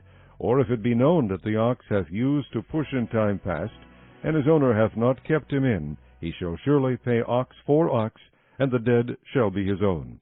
Chapter 22. If a man shall steal an ox, or a sheep, and kill it, or sell it, he shall restore 5 oxen for an ox, and 4 sheep for a sheep.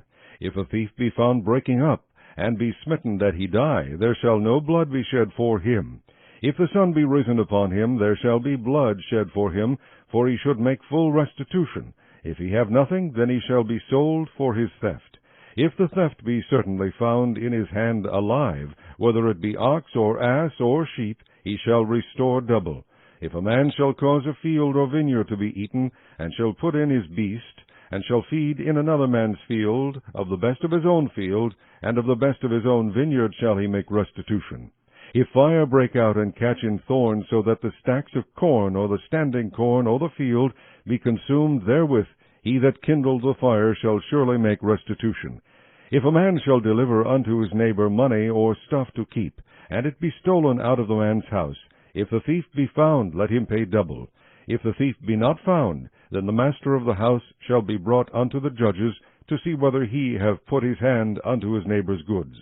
For all manner of trespass, whether it be for ox, for ass, for sheep, for raiment, or for any manner of lost thing, which another challengeth to be his, the cause of both parties shall come before the judges, and whom the judges shall condemn, he shall pay double unto his neighbor. If a man deliver unto his neighbor an ass, or an ox, or a sheep, or any beast to keep, and it die, or be hurt, or driven away, no man seeing it, then shall an oath of the Lord be between them both, that he hath not put his hand unto his neighbor's goods, and the owner of it shall accept thereof, and he shall not make it good. And if it be stolen from him, he shall make restitution unto the owner thereof. If it be torn in pieces, then let him bring it for witness, and he shall not make good that which was torn. And if a man borrow aught of his neighbor, and it be hurt, or die, the owner thereof being not with it, he shall surely make it good. But if the owner thereof be with it, he shall not make it good, if it be an hired thing, it came for his hire. And if a man entice a maid that is not betrothed, and lie with her, he shall surely endow her to be his wife. And if her father utterly refuse to give her unto him, he shall pay money according to the dowry of virgins. Thou shalt not suffer a witch to live. Whosoever lieth with a beast shall surely be put to death. He that sacrificeth unto any god, save unto the Lord only, he shall be utterly destroyed. Thou shalt neither vex a stranger, nor oppress him, for ye were strangers in the land of Egypt. Ye shall not afflict any widow or fatherless child. If thou afflict them in any wise, and they cry at all unto me, I will surely hear their cry, and my wrath shall wax hot. And I will kill you with the sword, and your wives shall be widows, and your children fatherless. If thou lend money to any of my people that is poor by thee, thou shalt not be to him as an usurer, neither shalt thou lay upon him usury. If thou at all take thy neighbor's raiment to pledge, thou shalt deliver it unto him by that the sun goeth down. For that is his covering only. It is his raiment for his skin, wherein shall he sleep. And it shall come to pass, when he crieth unto me, that I will hear, for I am gracious. Thou shalt not revile the gods, nor curse the ruler of thy people. Thou shalt not delay to offer the first of thy ripe fruits, and of thy liquors, the firstborn of thy son shalt thou give unto me. Likewise shalt thou do with thine oxen, and with thy sheep. 7 days it shall be with his dam. On the 8th day thou shalt give it me, and ye shall be holy men unto me, neither shall ye eat any flesh that is torn of beasts in the field. Ye shall cast it to the dogs. Chapter 23. Thou shalt not raise a false report. Put not thine hand with the wicked to be an unrighteous witness. Thou shalt not follow a multitude to do evil, neither shalt thou speak in a cause to decline after many to wrest judgment. Neither shalt thou countenance a poor man in his cause. If thou meet thine enemy's ox or his ass going astray, thou shalt surely bring it back to him again. If thou see the ass of him that hateth thee lying under his burden, and wouldest forbear to help him, thou shalt surely help with him. Thou shalt not wrest the judgment of thy poor in his cause. Keep thee far from a false matter, and the innocent and righteous slay thou not. For I will not justify the wicked. And thou shalt take no gift, for the gift blindeth the wise, and perverteth the words of the righteous. Also thou shalt not oppress a stranger, for ye know the heart of a stranger, seeing ye were strangers in the land of Egypt. And 6 years thou shalt sow thy land, and shalt gather in the fruits thereof. But the 7th year thou shalt let it rest, and lie still, that the poor of thy people may eat, and what they leave the beasts of the field shall eat. In like manner thou shalt deal with thy vineyard, and with thy olive yard. 6 days thou shalt do thy work, and on the 7th day thou shalt rest, that thine ox and thine ass may rest, and the son of thy handmaid, and the stranger may be refreshed. And in all things that I have said unto you, be circumspect, and make no mention of the name of other gods, neither let it be heard out of thy mouth. 3 times thou shalt keep a feast unto me in the year. Thou shalt keep the feast of unleavened bread. Thou shalt eat unleavened bread 7 days, as I commanded thee, in the time appointed of the month Abib. For in it thou camest out from Egypt, and none shall appear before me empty. And the feast of harvest, the first fruits of thy labors, which thou hast sown in the field, and the feast of ingathering, which is in the end of the year, when thou hast gathered in thy labors out of the field. 3 times in the year all thy males shall appear before the Lord God. Thou shalt not offer the blood of my sacrifice with leavened bread, neither shall the fat of my sacrifice remain until the morning. The first of the firstfruits of thy land thou shalt bring into the house of the Lord thy God. Thou shalt not seethe a kid in his mother's milk. Behold, I send an angel before thee, to keep thee in the way, and to bring thee into the place which I have prepared. Beware of him, and obey his voice. Provoke him not, for he will not pardon your transgressions, for my name is in him. But if thou shalt indeed obey his voice, and do all that I speak, then I will be an enemy unto thine enemies, and an adversary unto thine adversaries. For mine angel shall go before thee, and bring thee unto the Amorites, and the Hittites, and the Perizzites, and the Canaanites, the Hivites, and the Jebusites, and I will cut them off. Thou shalt not bow down to their gods, nor serve them, nor do after their works, but thou shalt utterly overthrow them, and quite break down their images. And ye shall serve the Lord your God, and he shall bless thy bread and thy water, and I will take sickness away from the midst of thee. There shall nothing cast their young, nor be barren in thy land. The number of thy days I will fulfill. I will send my fear before thee, and will destroy all the people to whom thou shalt come, and I will make all thine enemies turn their backs unto thee.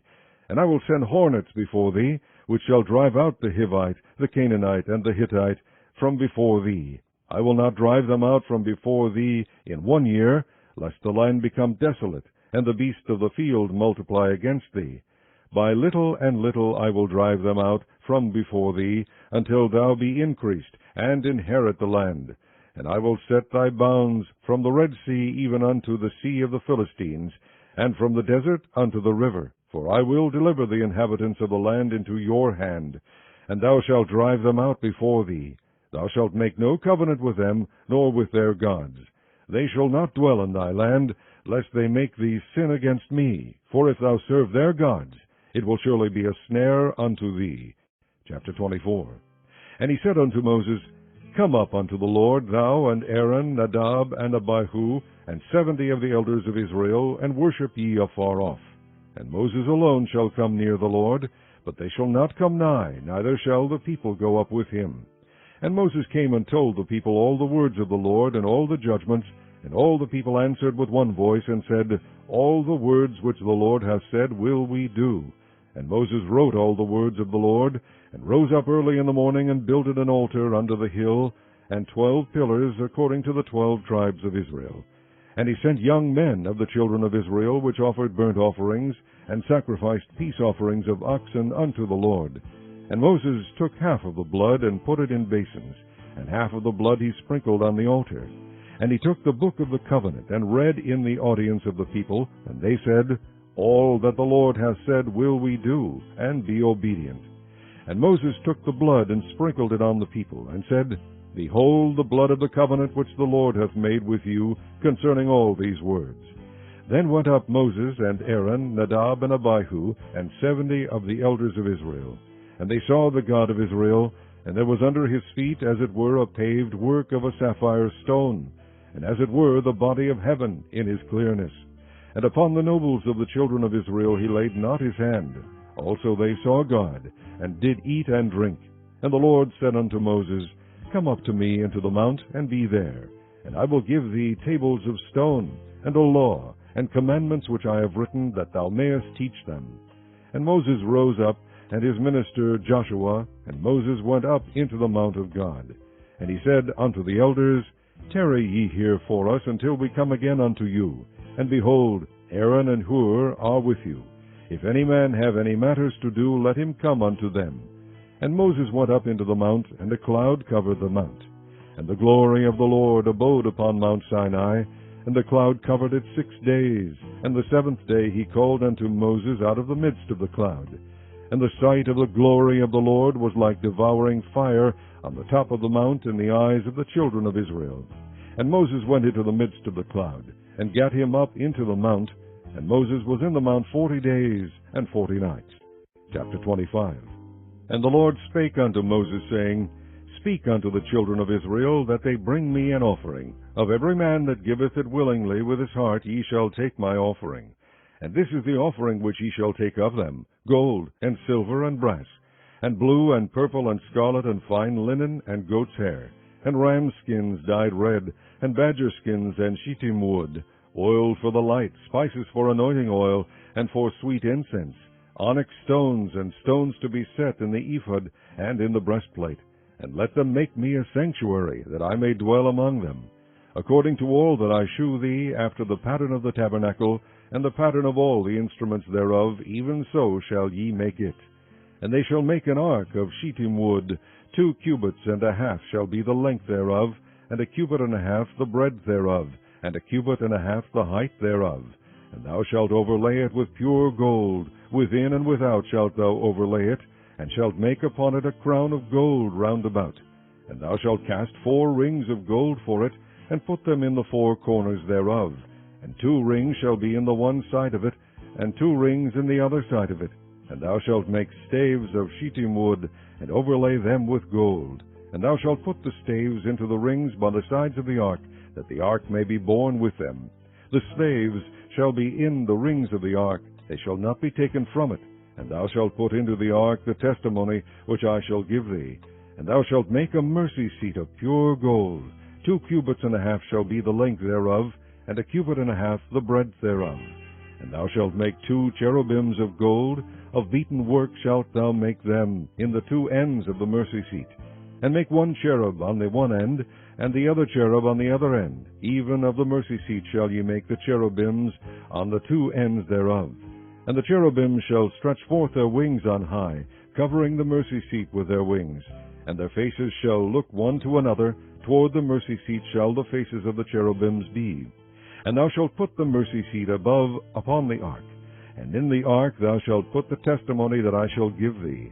And there I will meet with thee, and I will commune with thee from above the mercy seat, from between the 2 cherubims which are upon the ark of the testimony, of all things which I will give thee in commandment unto the children of Israel.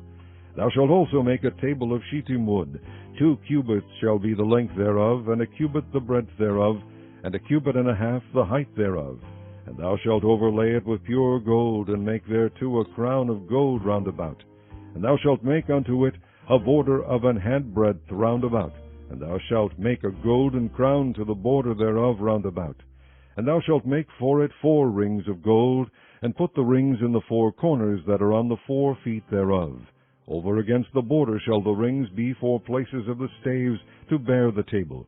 And thou shalt make the staves of shittim wood, and overlay them with gold, that the table may be borne with them.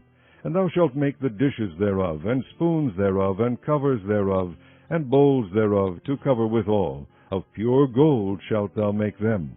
And thou shalt set upon the table shewbread before me alway. And thou shalt make a candlestick of pure gold, of beaten work shall the candlestick be made. His shaft, and his branches, his bowls, his knobs, and his flowers shall be of the same. And 6 branches shall come out of the sides of it, 3 branches of the candlestick out of the one side, and 3 branches of the candlestick out of the other side. 3 bowls made like unto almonds, with a knop and a flower in one branch, and 3 bowls made like almonds in the other branch, with a knop and a flower. So in the 6 branches that come out of the candlestick. And in the candlestick shall be 4 bowls made like unto almonds, with their knops and their flowers. And there shall be a knop under 2 branches of the same, and a knop under 2 branches of the same, and a knop under 2 branches of the same, according to the 6 branches that proceed out of the candlestick. Their knops and their branches shall be of the same. All it shall be 1 beaten work of pure gold. And thou shalt make the 7 lamps thereof. And they shall light the lamps thereof, that they may give light over against it. And the tongs thereof, and the snuff dishes thereof, shall be of pure gold. Of a talent of pure gold shall he make it, with all these vessels, and look that thou make them after their pattern, which was shewed thee in the mount. Chapter 26.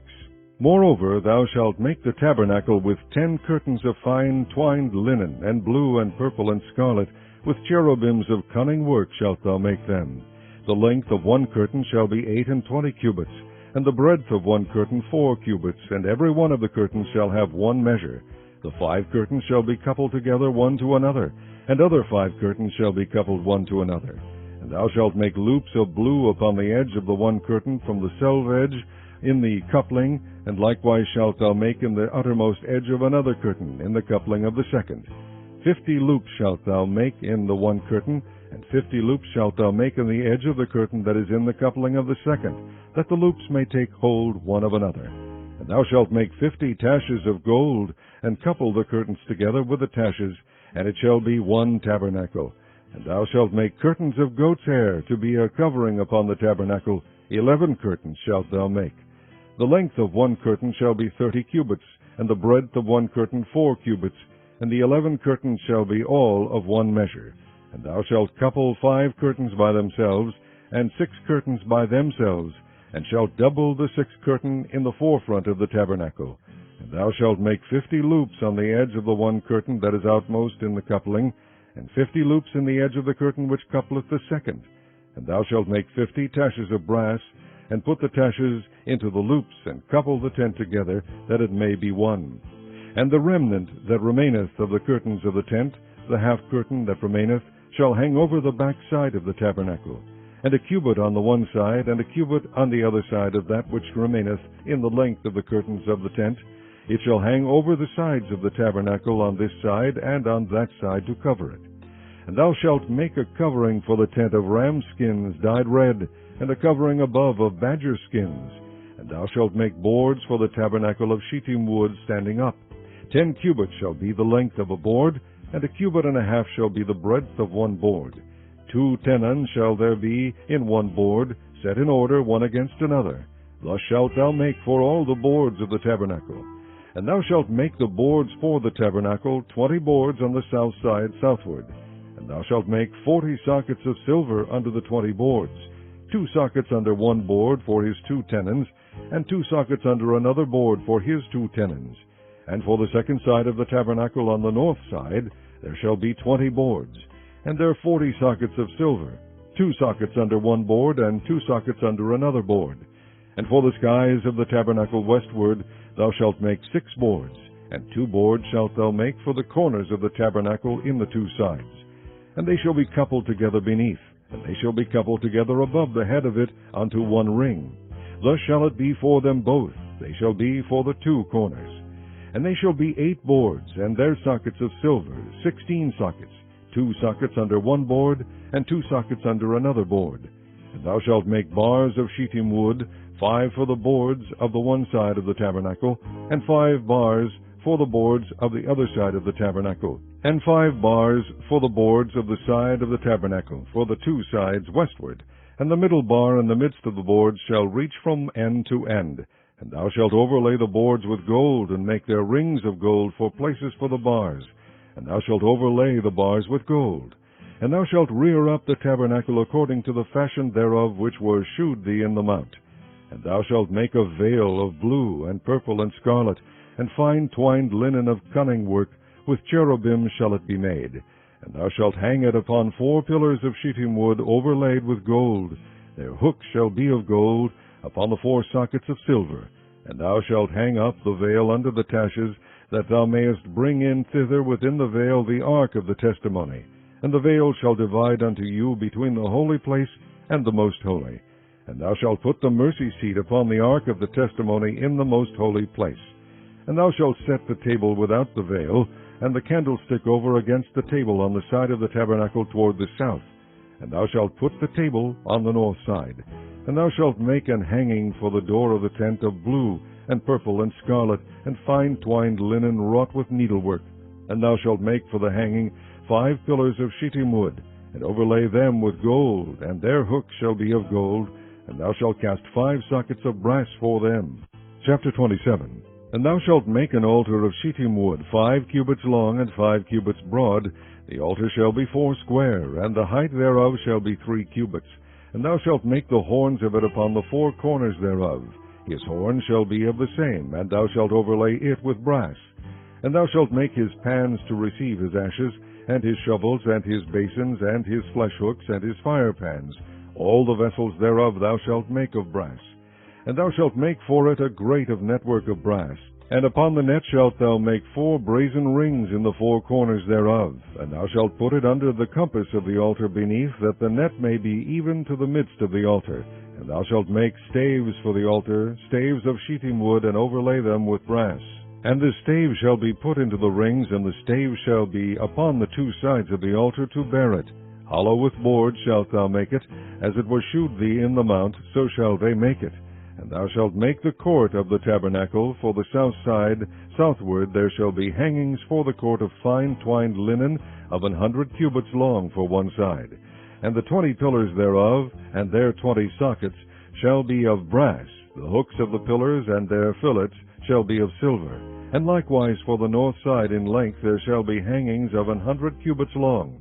And his 20 pillars and their 20 sockets of brass, the hooks of the pillars and their fillets of silver. And for the breadth of the court on the west side shall be hangings of 50 cubits, their pillars 10, and their sockets 10. And the breadth of the court on the east side eastward shall be 50 cubits. The hangings of one side of the gate shall be 15 cubits, their pillars 3, and their sockets 3. And on the other side shall be hangings 15 cubits, their pillars 3, and their sockets 3. And for the gate of the court shall be an hanging of 20 cubits of blue, and purple, and scarlet, and fine twined linen wrought with needlework, and their pillars shall be 4, and their sockets 4. All the pillars round about the court shall be filleted with silver. Their hooks shall be of silver, and their sockets of brass. The length of the court shall be 100 cubits, and the breadth 50 everywhere, and the height 5 cubits of fine twined linen, and their sockets of brass. All the vessels of the tabernacle in all the service thereof, and all the pins thereof, and all the pins of the court shall be of brass.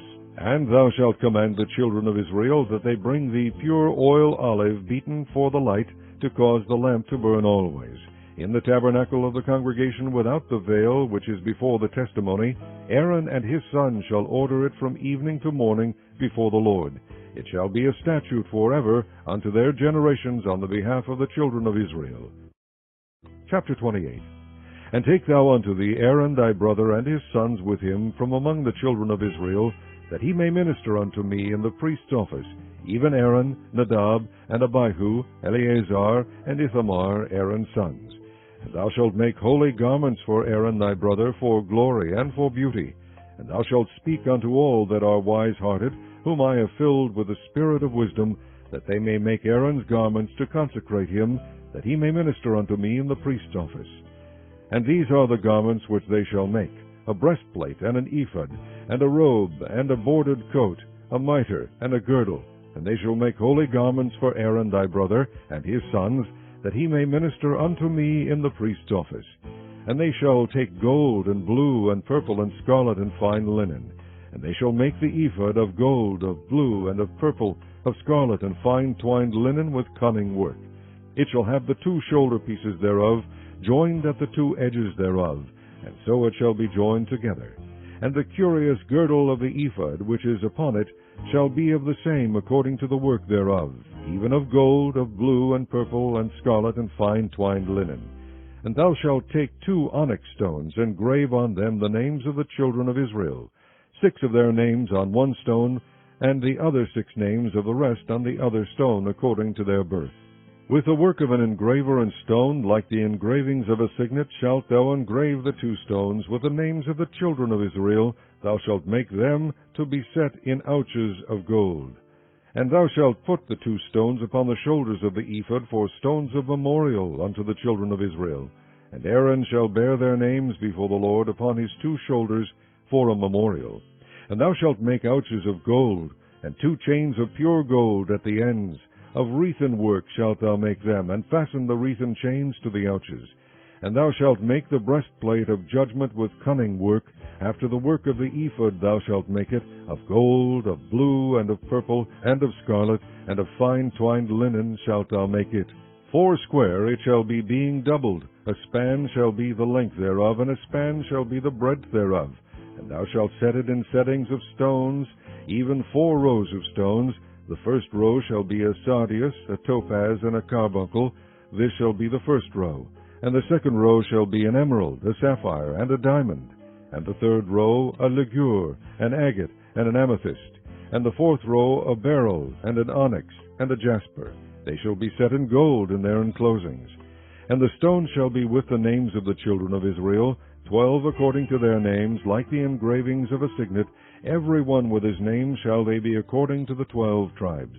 And thou shalt make upon the breastplate chains at the ends of wreathen work of pure gold. And thou shalt make upon the breastplate 2 rings of gold, and shalt put the 2 rings on the 2 ends of the breastplate. And thou shalt put the 2 wreathen chains of gold in the 2 rings which are on the ends of the breastplate. And the other 2 ends of the 2 wreathen chains thou shalt fasten in the 2 ouches, and put them on the shoulder pieces of the ephod before it. And thou shalt make 2 rings of gold, and thou shalt put them upon the 2 ends of the breastplate in the border thereof, which is in the side of the ephod inward. And 2 other rings of gold thou shalt make, and shalt put them on the 2 sides of the ephod underneath, toward the forepart thereof, over against the other coupling thereof, above the curious girdle of the ephod. And they shall bind the breastplate by the rings thereof unto the rings of the ephod with a lace of blue, that it may be above the curious girdle of the ephod, and that the breastplate be not loosed from the ephod. And Aaron shall bear the names of the children of Israel in the breastplate of judgment upon his heart, when he goeth in unto the holy place, for a memorial before the Lord continually. And thou shalt put in the breastplate of judgment the Urim and the Thummim, and they shall be upon Aaron's heart, when he goeth in before the Lord. And Aaron shall bear the judgment of the children of Israel upon his heart before the Lord continually. And thou shalt make the robe of the ephod all of blue, and there shall be an hole in the top of it, in the midst thereof. It shall have a binding of woven work round about the whole of it, as it were the hole of a habergeon, that it be not rent. And beneath upon the hem of it thou shalt make pomegranates of blue, and of purple, and of scarlet, round about the hem thereof, and bells of gold between them round about. A gold bell and a pomegranate, a gold bell and a pomegranate, upon the hem of the robe round about. And it shall be upon Aaron to minister, and his sound shall be heard when he goeth in unto the holy place before the Lord, and when he cometh out, that he die not. And thou shalt make a plate of pure gold, and grave upon it, like the engravings of a signet, Holiness to the Lord. And thou shalt put it on a blue lace, that it may be upon the mitre. Upon the forefront of the mitre it shall be. And it shall be upon Aaron's forehead, that Aaron may bear the iniquity of the holy things, which the children of Israel shall hallow in all their holy gifts. And it shall be always upon his forehead, that they may be accepted before the Lord. And thou shalt embroider the coat of fine linen, and thou shalt make the mitre of fine linen, and thou shalt make the girdle of needlework. And for Aaron's sons thou shalt make coats, and thou shalt make for them girdles, and bonnets shalt thou make for them, for glory and for beauty. And thou shalt put them upon Aaron thy brother, and his sons with him, and shalt anoint them, and consecrate them, and sanctify them, that they may minister unto me in the priest's office. And thou shalt make them linen breeches to cover their nakedness. From the loins even unto the thighs they shall reach, and they shall be upon Aaron and upon his sons, when they come in unto the tabernacle of the congregation, or when they come near unto the altar to minister in the holy place, that they bear not iniquity and die. It shall be a statute for ever unto him and his seed after him. Chapter 29. And this is the thing that thou shalt do unto them to hallow them, to minister unto me in the priest's office. Take 1 young bullock, and 2 rams without blemish, and unleavened bread, and cakes unleavened tempered with oil, and wafers unleavened anointed with oil, of wheaten flour shalt thou make them. And thou shalt put them into 1 basket, and bring them in the basket with the bullock and the 2 rams. And Aaron and his sons thou shalt bring unto the door of the tabernacle of the congregation, and shalt wash them with water. And thou shalt take the garments, and put upon Aaron the coat, and the robe of the ephod, and the breastplate, and gird him with the curious girdle of the ephod. And thou shalt put the mitre upon his head, and put the holy crown upon the mitre. Then shalt thou take the anointing oil, and pour it upon his head, and anoint him. And thou shalt bring his sons, and put coats upon them, and thou shalt gird them with girdles. Aaron and his sons, and put the bonnets on them, and the priest's office shall be theirs for a perpetual statute. And thou shalt consecrate Aaron and his sons. And thou shalt cause a bullock to be brought before the tabernacle of the congregation, and Aaron and his sons shall put their hands upon the head of the bullock. And thou shalt kill the bullock before the Lord by the door of the tabernacle of the congregation. And thou shalt take of the blood of the bullock, and put it upon the horns of the altar with thy finger, and pour all the blood beside the bottom of the altar. And thou shalt take all the fat that covereth the inwards, and the caul that is above the liver, and the 2 kidneys, and the fat that is upon them, and burn them upon the altar.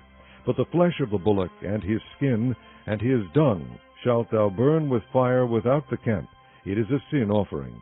Thou shalt also take 1 ram, and Aaron and his sons shall put their hands upon the head of the ram. And thou shalt slay the ram, and thou shalt take his blood, and sprinkle it round about upon the altar. And thou shalt cut the ram in pieces, and wash the inwards of him, and his legs, and put them unto his pieces, and unto his head.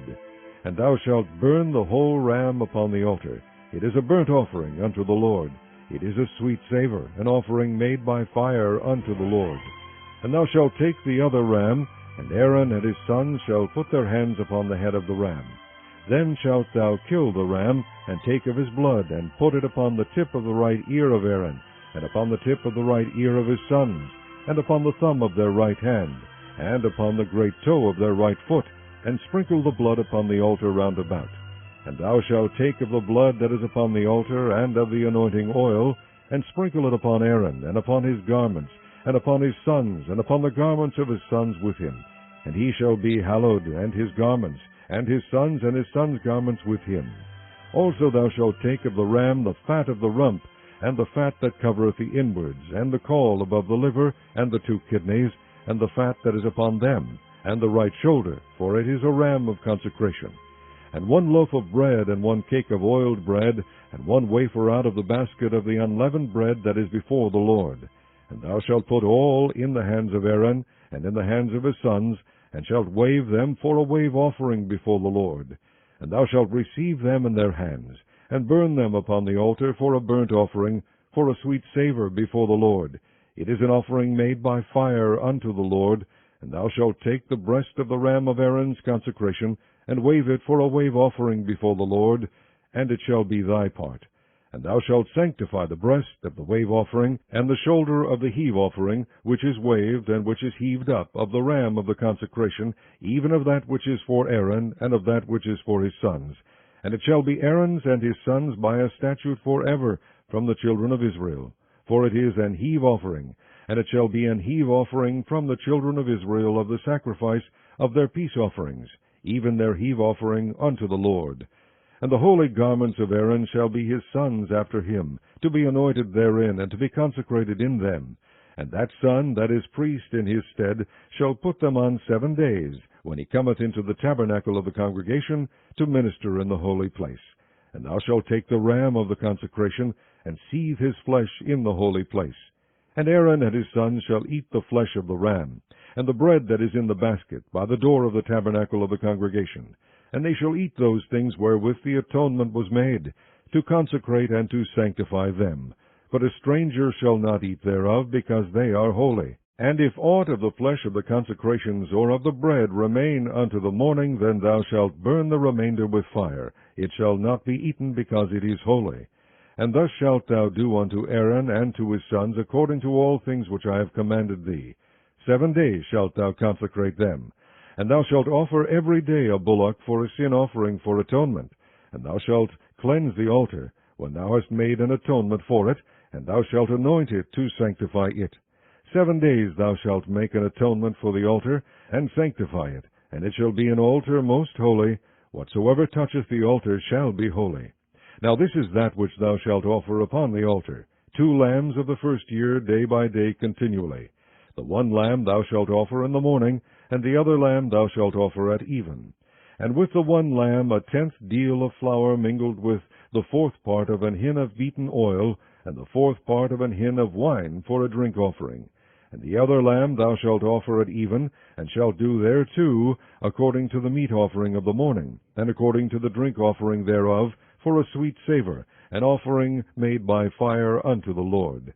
This shall be a continual burnt offering throughout your generations at the door of the tabernacle of the congregation before the Lord, where I will meet you to speak there unto thee.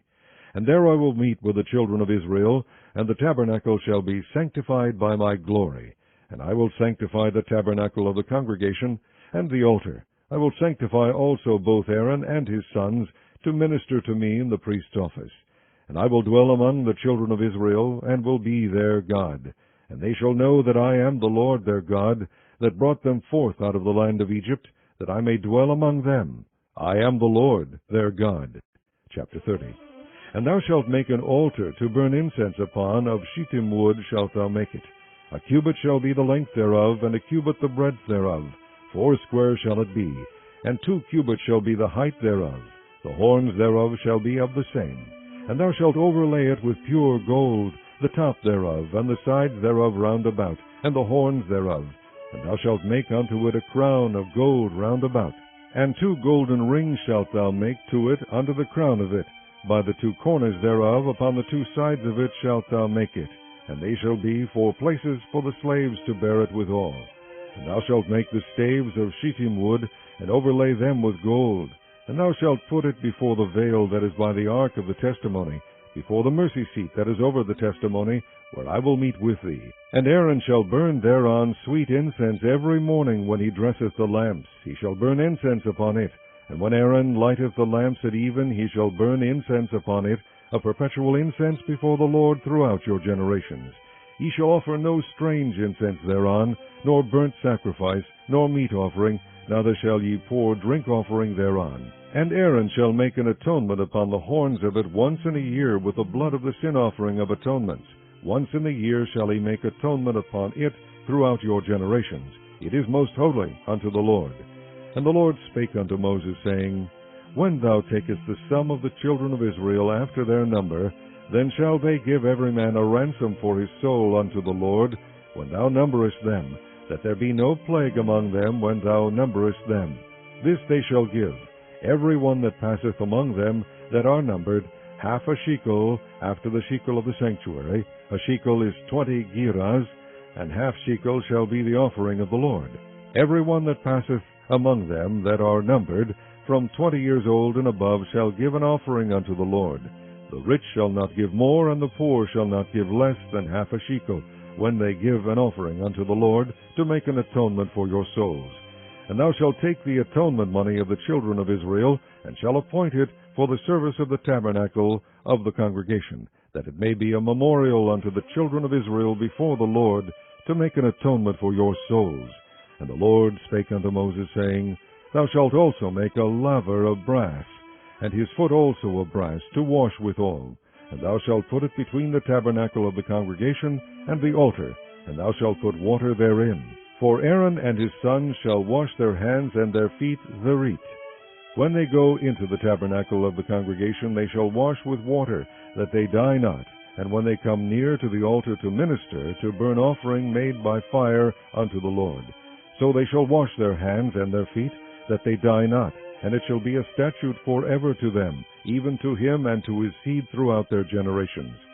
Moreover the Lord spake unto Moses, saying, Take thou also unto thee principal spices, of pure myrrh 500 shekels, and of sweet cinnamon half so much, even 250 shekels, and of sweet calamus 250 shekels, and of cassia 500 shekels, after the shekel of the sanctuary, and of oil, olive, and hin.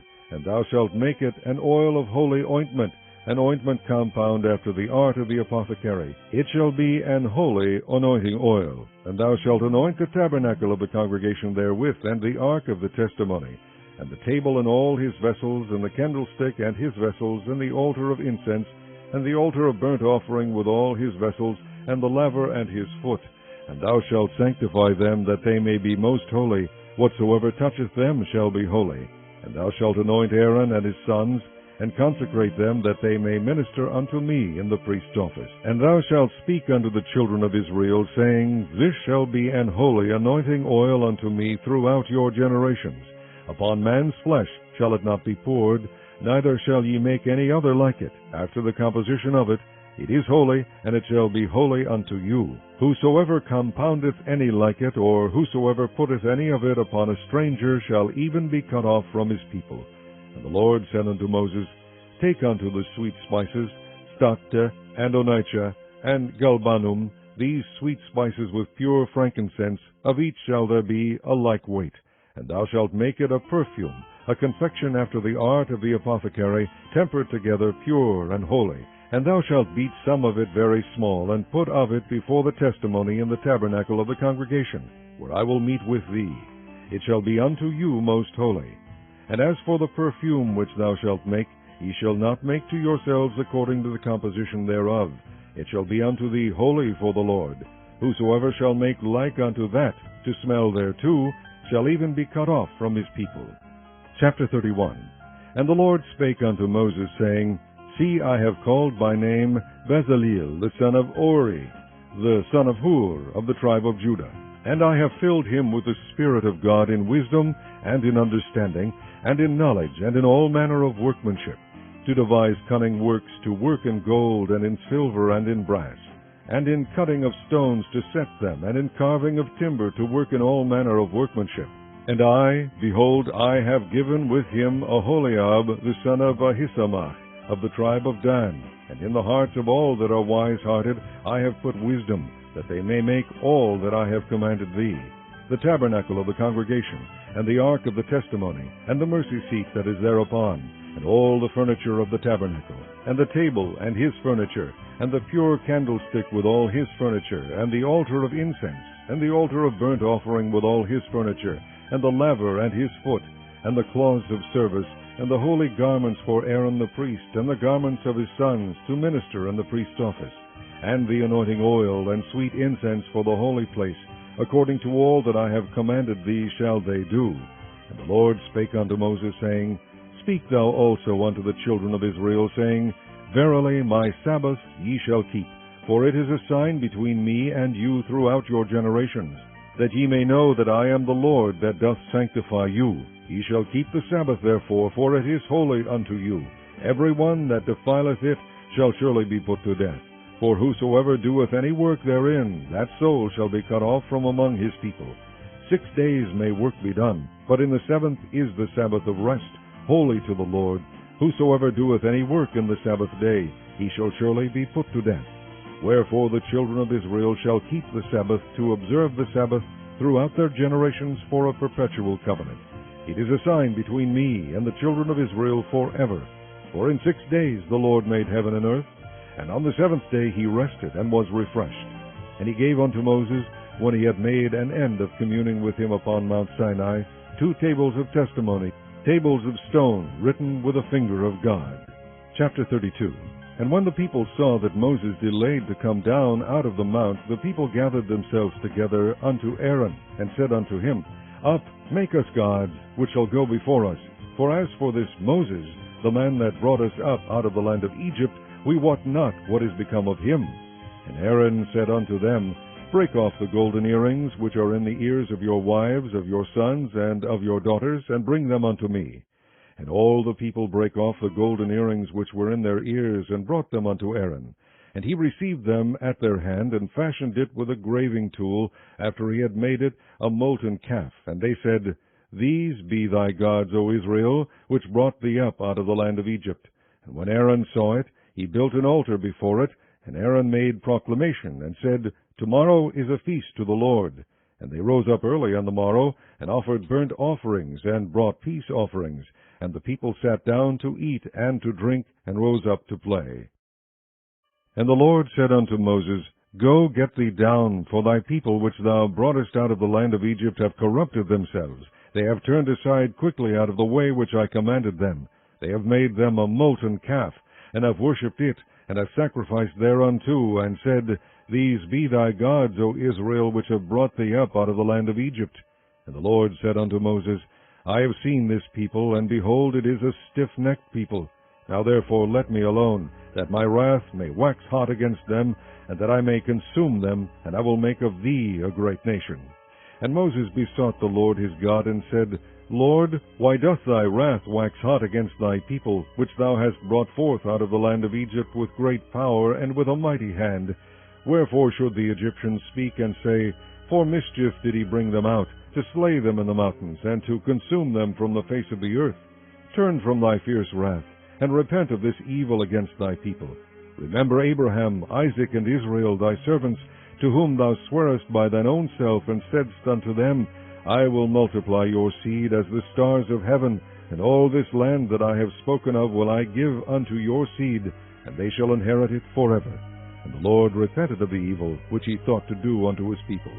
And Moses turned and went down from the mount, and the 2 tables of the testimony were in his hand, and the tables were written on both their sides, on the one side and on the other were they written.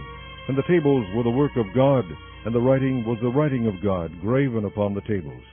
And when Joshua heard the noise of the people as they shouted, he said unto Moses, There is a noise of war in the camp. And he said, It is not the voice of them that shout for mastery, neither is it the voice of them that cry for being overcome, but the noise of them that sing do I hear. And it came to pass, as soon as he came nigh unto the camp, that he saw the calf and the dancing.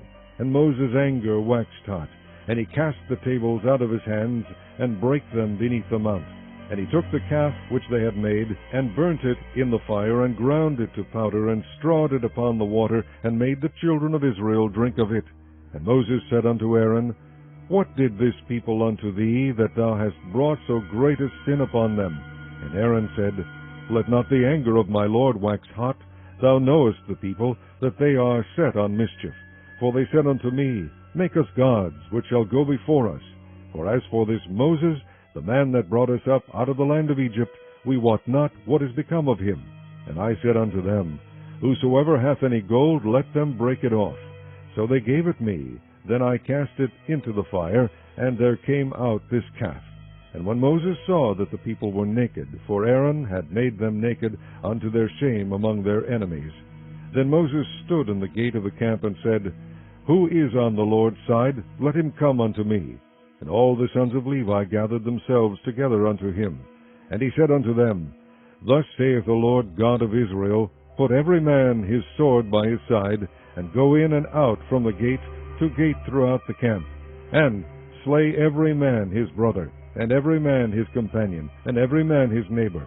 And the children of Levi did according to the word of Moses, and there fell of the people that day about 3,000 men. For Moses had said, Consecrate yourselves today to the Lord, even every man upon his son, and upon his brother, that he may bestow upon you a blessing this day. And it came to pass on the morrow, that Moses said unto the people, Ye have sinned a great sin, and now I will go up unto the Lord, peradventure I shall make an atonement for your sin.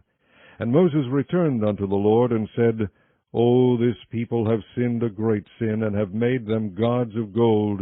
Yet now, if thou wilt forgive their sin, and if not, blot me, I pray thee, out of thy book which thou hast written. And the Lord said unto Moses, Whosoever hath sinned against me, him will I blot out of my book. Therefore go now, lead the people unto the place of which I have spoken unto thee. Behold, mine angel shall go before thee. Nevertheless, in the day when I visit, I will visit their sin upon them. And the Lord plagued the people, because they made the calf which Aaron made. Chapter 33. And the Lord said unto Moses, Depart, and go up hence, thou and the people, which thou hast brought up out of the land of Egypt, unto the land which I swear unto Abraham, to Isaac, and to Jacob, saying, Unto thy seed will I give it.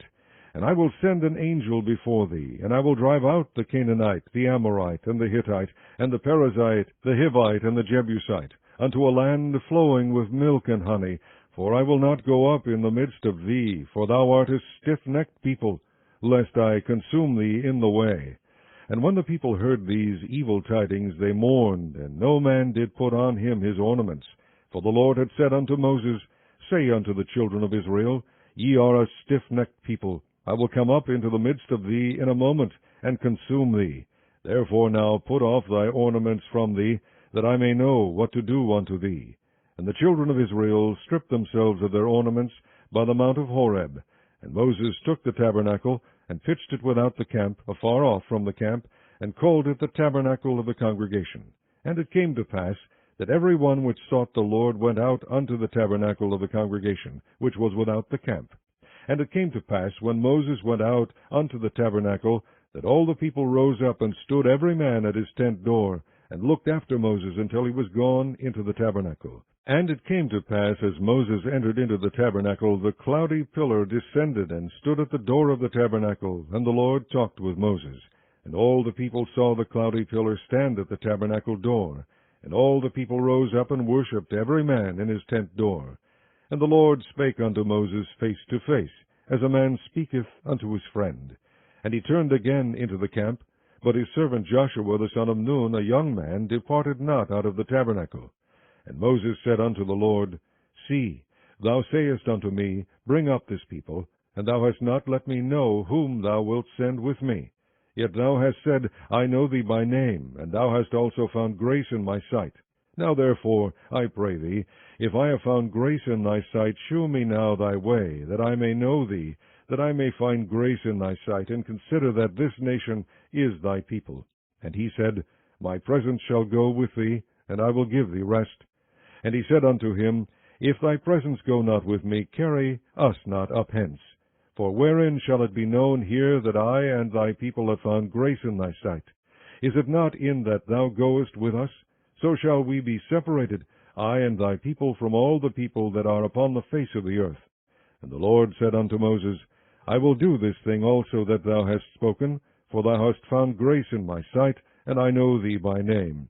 And he said, I beseech thee, shew me thy glory. And he said, I will make all my goodness pass before thee, and I will proclaim the name of the Lord before thee, and will be gracious to whom I will be gracious, and will shew mercy on whom I will shew mercy. And he said, Thou canst not see my face, for there shall no man see me and live. And the Lord said, Behold, there is a place by me, and thou shalt stand upon a rock. And it shall come to pass, while my glory passeth by, that I will put thee in a clift of the rock, and will cover thee with my hand while I pass by. And I will take away mine hand, and thou shalt see my back parts, but my face shall not be seen. Chapter 34. And the Lord said unto Moses, Hew thee 2 tables of stone like unto the first, and I will write upon these tables the words that were in the first tables, which thou breakest. And be ready in the morning, and come up in the morning unto Mount Sinai, and present thyself there to me in the top of the mount. And no man shall come up with thee, neither let any man be seen throughout all the mount, neither let the flocks nor herds feed before that mount. And he hewed 2 tables of stone like unto the first.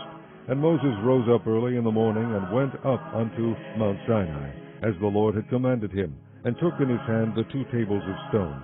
And the Lord descended in the cloud, and stood with him there, and proclaimed the name of the Lord. And the Lord passed by before him, and proclaimed, The Lord God, merciful and gracious, long-suffering, and abundant in goodness and truth, keeping mercy for thousands, forgiving iniquity and transgression and sin, and that will by no means clear the guilty, visiting the iniquity of the fathers upon the children, and upon the children's children unto the 3rd and to the 4th generation. And Moses made haste, and bowed his head toward the earth, and worshipped. And he said, If now I have found grace in thy sight, O Lord, let my Lord, I pray thee, go among us. For it is a stiff-necked people, and pardon our iniquity and our sin, and take us for thine inheritance. And he said, Behold, I make a covenant.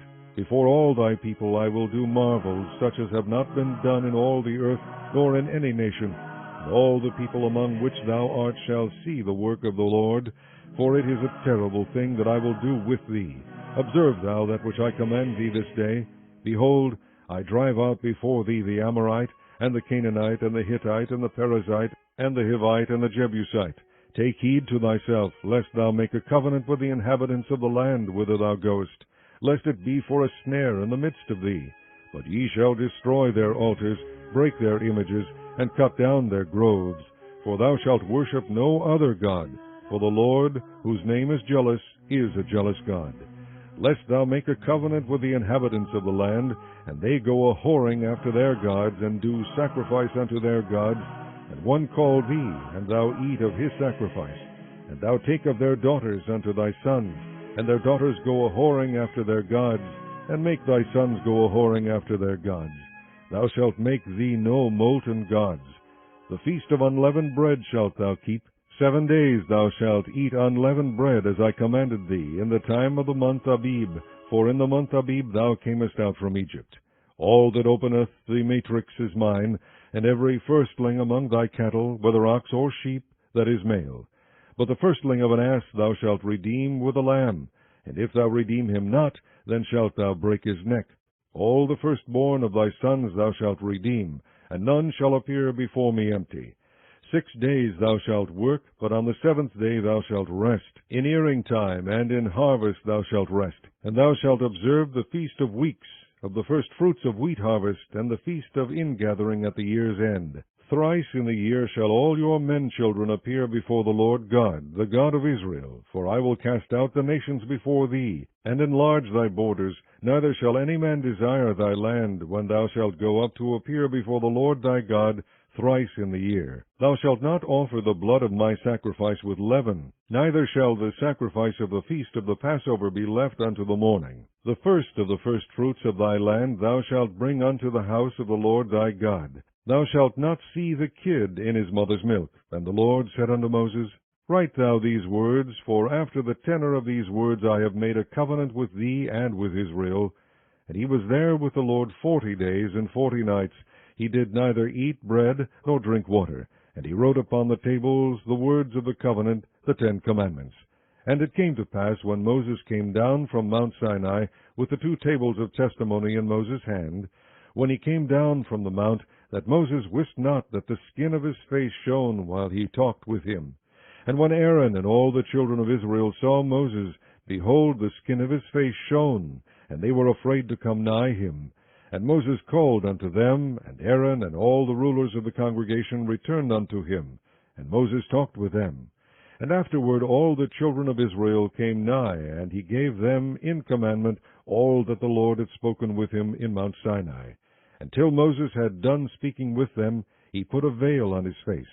But when Moses went in before the Lord to speak with him, he took the veil off until he came out. And he came out, and spake unto the children of Israel that which he was commanded. And the children of Israel saw the face of Moses, that the skin of Moses' face shone. And Moses put the veil upon his face again, until he went in to speak with him. Chapter 35. And Moses gathered all the congregation of the children of Israel together, and said unto them, These are the words which the Lord hath commanded, that ye should do them. 6 days shall work be done. But on the 7th day there shall be to you an holy day, a Sabbath of rest to the Lord. Whosoever doeth work therein shall be put to death. Ye shall kindle no fire throughout your habitations upon the Sabbath day. And Moses spake unto all the congregation of the children of Israel, saying, This is the thing which the Lord commanded, saying, Take ye from among you an offering unto the Lord.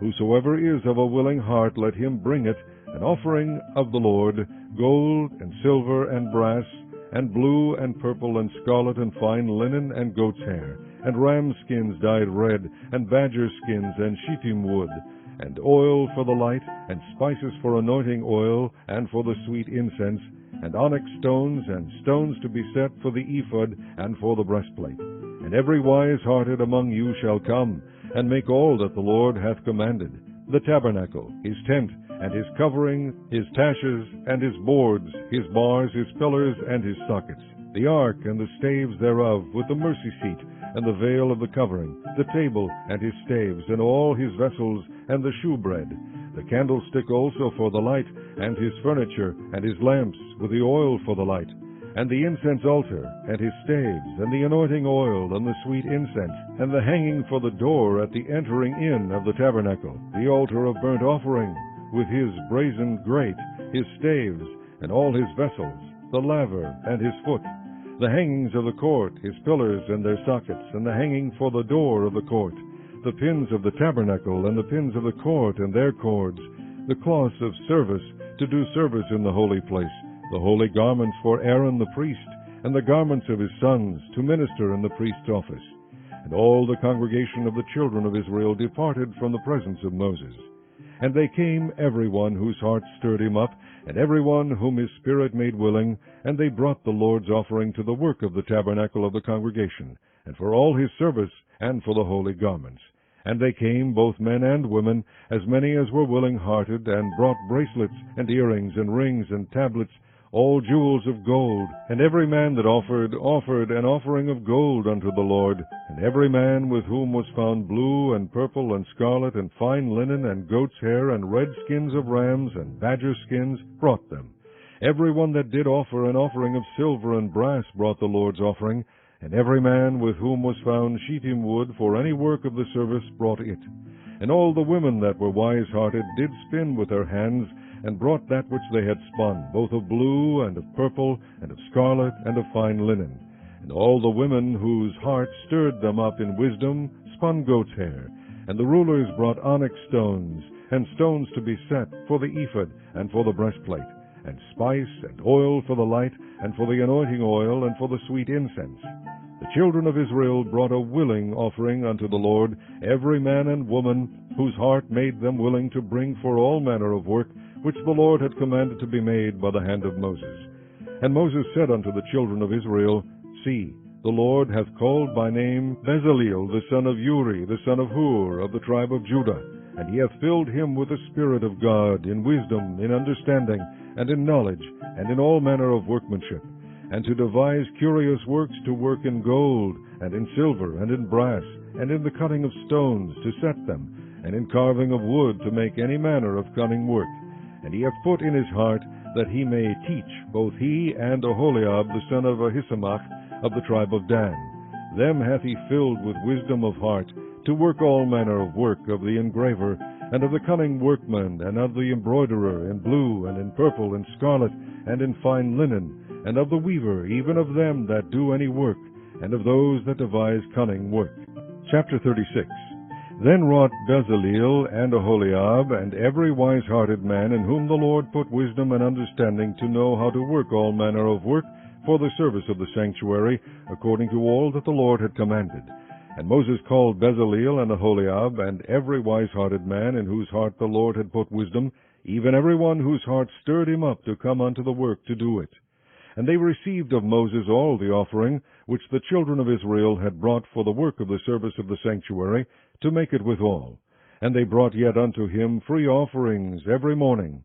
And all the wise men that wrought all the work of the sanctuary came every man from his work which they made. And they spake unto Moses, saying, The people bring much more than enough for the service of the work which the Lord commanded to make. And Moses gave commandment, and they caused it to be proclaimed throughout the camp, saying, Let neither man nor woman make any more work for the offering of the sanctuary. So the people were restrained from bringing. For the stuff they had was sufficient for all the work to make it, and too much. And every wise-hearted man among them that wrought the work of the tabernacle made 10 curtains of fine twined linen, and blue, and purple, and scarlet. With cherubims of cunning work made he them. The length of one curtain was 28 cubits, and the breadth of one curtain 4 cubits. The curtains were all of one size. And he coupled the 5 curtains one unto another, and the other 5 curtains he coupled one unto another. And he made loops of blue on the edge of one curtain from the selvedge in the coupling. Likewise he made in the uttermost side of another curtain in the coupling of the second. 50 loops made he in one curtain, and 50 loops made he in the edge of the curtain which was in the coupling of the second. The loops held one curtain to another. And he made 50 taches of gold, and coupled the curtains one unto another with the taches. So it became one tabernacle. And he made curtains of goat's hair for the tent over the tabernacle. 11 curtains he made them. The length of one curtain was 30 cubits, and 4 cubits was the breadth of one curtain. The 11 curtains were of one size. And he coupled 5 curtains by themselves, and 6 curtains by themselves. And he made 50 loops upon the uttermost edge of the curtain in the coupling, and 50 loops made he upon the edge of the curtain which coupleth the second. And he made 50 taches of brass to couple the tent together, that it might be one. And he made a covering for the tent of ram skins dyed red, and a covering of badger skins above that. And he made boards for the tabernacle of shittim wood, standing up. The length of a board was 10 cubits, and the breadth of a board 1 cubit and a half. One board had 2 tenons equally distant one from another. Thus did he make for all the boards of the tabernacle. And he made boards for the tabernacle, 20 boards for the south side southward, and 40 sockets of silver he made under the 20 boards. 2 sockets under one board for his 2 tenons, and 2 sockets under another board for his 2 tenons. And for the other side of the tabernacle, which is toward the north corner, he made 20 boards. And there 40 sockets of silver, 2 sockets under one board, and 2 sockets under another board. And for the sides of the tabernacle westward he made 6 boards. And 2 boards made he for the corners of the tabernacle in the 2 sides. And they were coupled beneath, and coupled together at the head thereof to one ring. Thus he did to both of them in both the corners. And there were 8 boards, and their sockets were 16 sockets of silver, under every board 2 sockets. And he made bars of shittim wood, 5 for the boards of the one side of the tabernacle, and 5 bars for the boards of the other side of the tabernacle, and 5 bars for the boards of the tabernacle for the sides westward. And he made the middle bar to shoot through the boards from the one end to the other. And he overlaid the boards with gold, and made their rings of gold to be places for the bars, and overlaid the bars with gold. And he made a veil of blue, and purple, and scarlet, and fine twined linen. With cherubims made he it of cunning work. And he made thereunto 4 pillars of shittim wood, and overlaid them with gold. Their hooks were of gold, and he cast for them 4 sockets of silver. And he made an hanging for the tabernacle door of blue, and purple, and scarlet, and fine twined linen of needlework. And the 5 pillars of it with their hooks, and he overlaid their chapiters and their fillets with gold, but their 5 sockets were of brass. Chapter 37. And Bezaleel made the ark of shittim wood. 2 cubits and a half was the length of it, and 1 cubit and a half the breadth of it, and 1 cubit and a half the height of it. And he overlaid it with pure gold within and without, and made a crown of gold to it round about. And he cast for it 4 rings of gold to be set by the 4 corners of it, even 2 rings upon the one side of it, and 2 rings upon the other side of it.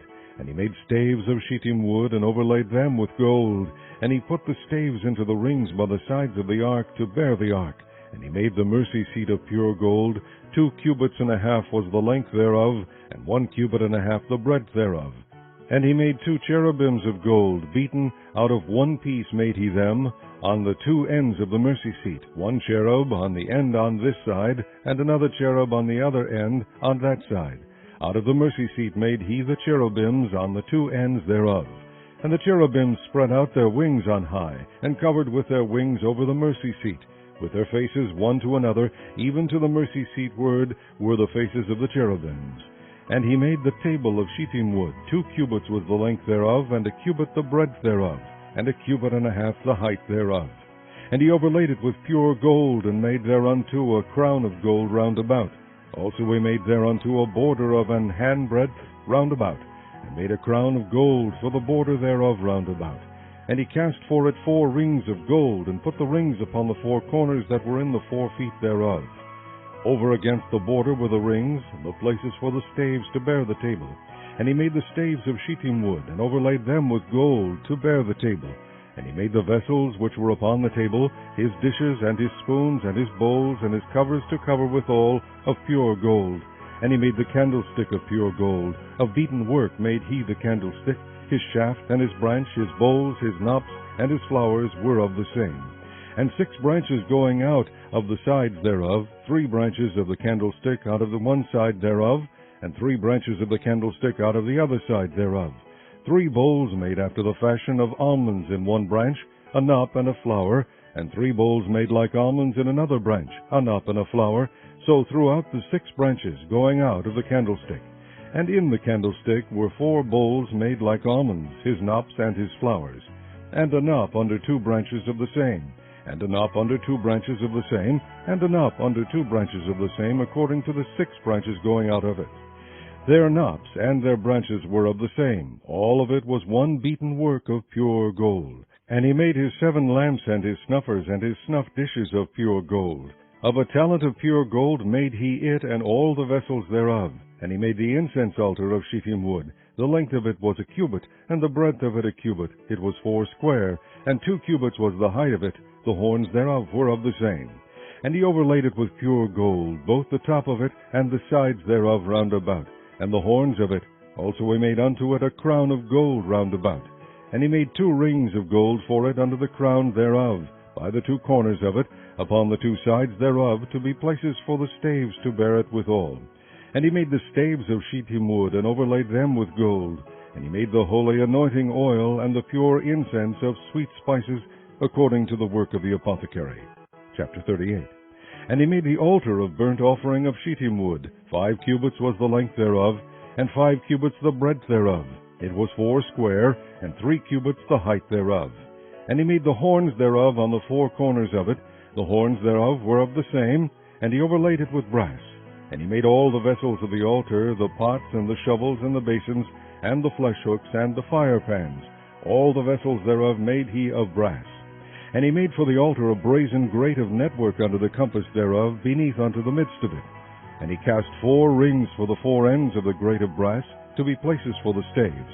And he made the staves of shittim wood, and overlaid them with brass.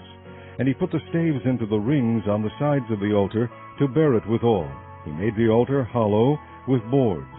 And he made the laver of brass, and the foot of it of brass, of the looking glass of the women assembling, which assembled all the door of the tabernacle of the congregation. And he made the court on the south side southward. The hangings of the court were of fine twined linen, 100 cubits. Their pillars were 20, and their brazen sockets 20. The hooks of the pillars and their fillets were of silver. And for the north side the hangings were 100 cubits, their pillars were 20, and their sockets of brass 20, the hooks of the pillars and their fillets of silver. And for the west side were hangings of 50 cubits, their pillars 10, and their sockets 10, the hooks of the pillars and their fillets of silver. And for the east side eastward 50 cubits. The hangings of the one side of the gate were 15 cubits, their pillars 3, and their sockets 3. And for the other side of the court gate, on this hand and that hand, were hangings of 15 cubits, their pillars 3, and their sockets 3. All the hangings of the court round about were of fine twined linen, and the sockets for the pillars were of brass, the hooks of the pillars and their fillets of silver, and the overlaying of their chapiters of silver, and all the pillars of the court were filleted with silver. And the hanging for the gate of the court was needlework of blue and purple and scarlet and fine twined linen, and 20 cubits was the length, and the height in the breadth was 5 cubits, answerable to the hangings of the court. And their pillars were 4, and their sockets of brass 4, their hooks of silver, and the overlaying of their chapiters and their fillets of silver. And all the pins of the tabernacle and the court round about were of brass. This is the sum of the tabernacle, even of the tabernacle of testimony, as it was counted, according to the commandment of Moses, for the service of the Levites by the hand of Ithamar, son to Aaron the priest. And Bezaleel, the son of Uri, the son of Hur, of the tribe of Judah, made all that the Lord commanded Moses. And with him was Aholiab, son of Ahisamach, of the tribe of Dan, an engraver, and a cunning workman, and an embroiderer in blue, and in purple, and in scarlet, and fine linen. All the gold that was occupied for the work in all the work of the holy place, even the gold of the offering, was 29 talents, and 730 shekels, after the shekel of the sanctuary. And the silver of them that were numbered of the congregation was 100 talents, and 1,703 score and 15 shekels, after the shekel of the sanctuary. A bekah for every man, that is, half a shekel, after the shekel of the sanctuary, for every one that went to be numbered, from 20 years old and upward, for 600,000 and 3,550 men. And of the 100 talents of silver were cast the sockets of the sanctuary, and the sockets of the veil, 100 sockets of the 100 talents, a talent for a socket.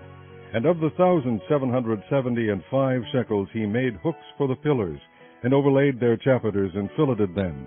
And the brass of the offering was 70 talents, and the 2,400 shekels. And therewith he made the sockets to the door of the tabernacle of the congregation, and the brazen altar, and the brazen grate for it, and all the vessels of the altar, and the sockets of the court round about, and the sockets of the court gate, and all the pins of the tabernacle, and all the pins of the court round about. Chapter 39. And of the blue and purple and scarlet they made cloths of service, to do service in the holy place, and made the holy garments for Aaron, as the Lord commanded Moses.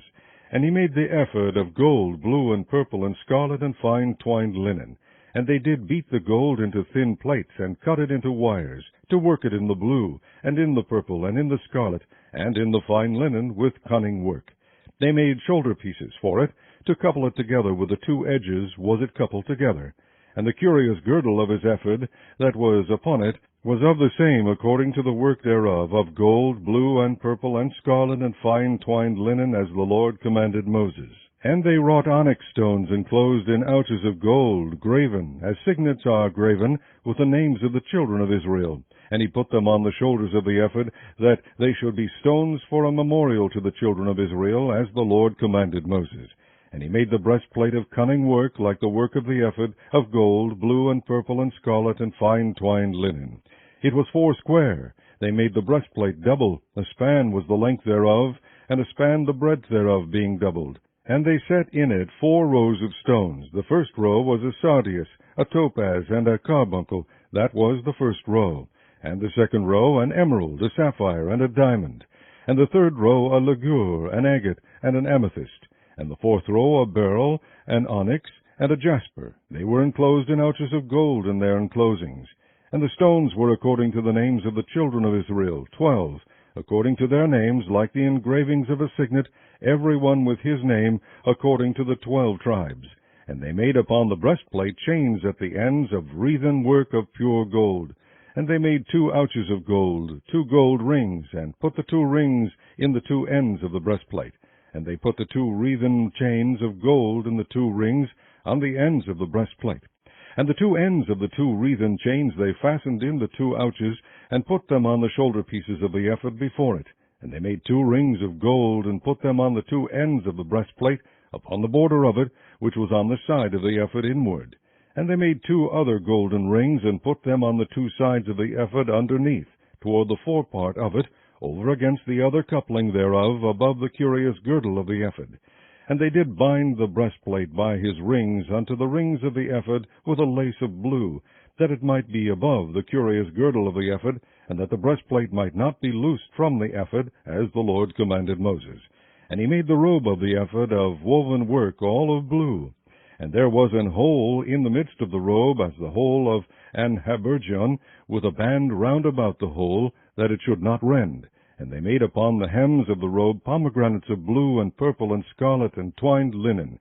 And they made bells of pure gold, and put the bells between the pomegranates upon the hem of the robe, round about between the pomegranates, a bell and a pomegranate, a bell and a pomegranate, round about the hem of the robe to minister in, as the Lord commanded Moses. And they made coats of fine linen of woven work for Aaron and for his sons, and a mitre of fine linen, and goodly bonnets of fine linen, and linen breeches of fine twined linen, and a girdle of fine twined linen, and blue and purple and scarlet of needlework, as the Lord commanded Moses.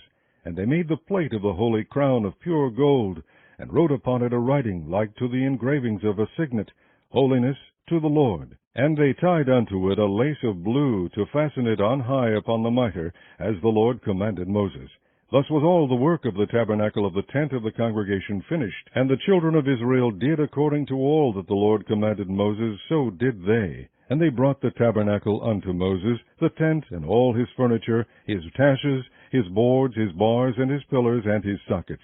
And the covering of ram skins dyed red, and the covering of badger skins, and the veil of the covering, the ark of the testimony, and the staves thereof, and the mercy seat, the table, and all the vessels thereof, and the shewbread, the pure candlestick with the lamps thereof, even with the lamps to be set in order, and all the vessels thereof, and the oil for light, and the golden altar, and the anointing oil, and the sweet incense, and the hanging for the tabernacle door, the brazen altar, and his grate of brass, his staves, and all his vessels, the laver, and his foot, the hangings of the court, his pillars, and his sockets, and the hanging for the court gate, his cords, and his pins, and all the vessels of the service of the tabernacle for the tent of the congregation, the cloths of service to do service in the holy place, and the holy garments for Aaron the priest, and his sons' garments, to minister in the priest's office.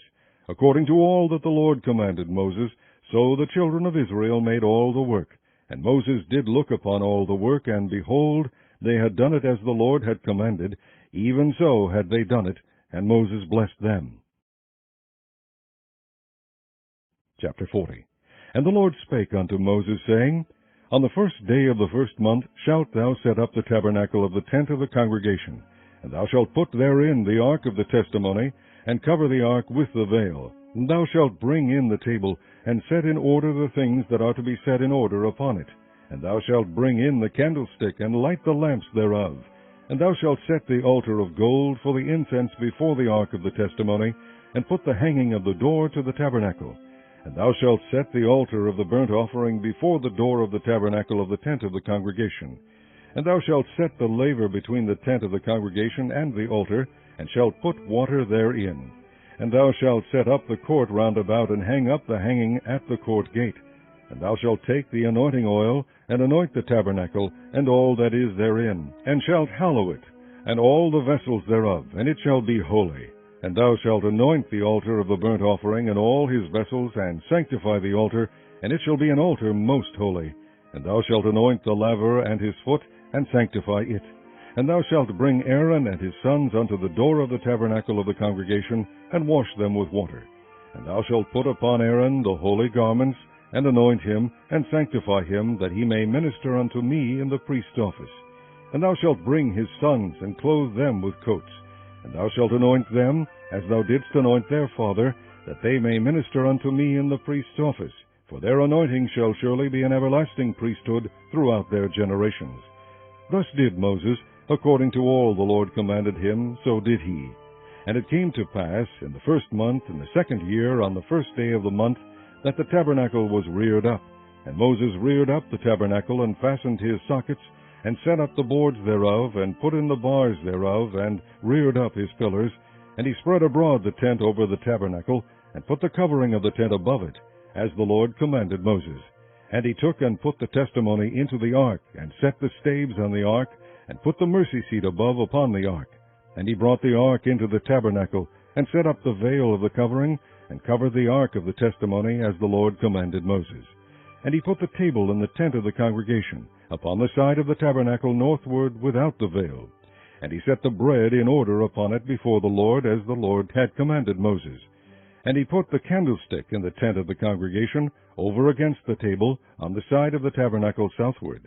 And he lighted the lamps before the Lord, as the Lord commanded Moses. And he put the golden altar in the tent of the congregation before the veil. And he burnt sweet incense thereon, as the Lord commanded Moses. And he set up the hanging at the door of the tabernacle. And he put the altar of burnt offering by the door of the tabernacle of the tent of the congregation, and offered upon it the burnt offering and the meat offering, as the Lord commanded Moses. And he set the laver between the tent of the congregation and the altar, and put water there to wash withal. And Moses and Aaron and his sons washed their hands and their feet thereat, when they went into the tent of the congregation, and when they came near unto the altar, they washed, as the Lord commanded Moses. And he reared up the court round about the tabernacle and the altar, and set up the hanging of the court gate. So Moses finished the work. Then a cloud covered the tent of the congregation, and the glory of the Lord filled the tabernacle. And Moses was not able to enter into the tent of the congregation, because the cloud abode thereon, and the glory of the Lord filled the tabernacle. And when the cloud was taken up from over the tabernacle, the children of Israel went onward in all their journeys. But if the cloud were not taken up, then they journeyed not till the day that it was taken up. For the cloud of the Lord was upon the tabernacle by day, and fire was on it by night, in the sight of all the house of Israel throughout all their journeys.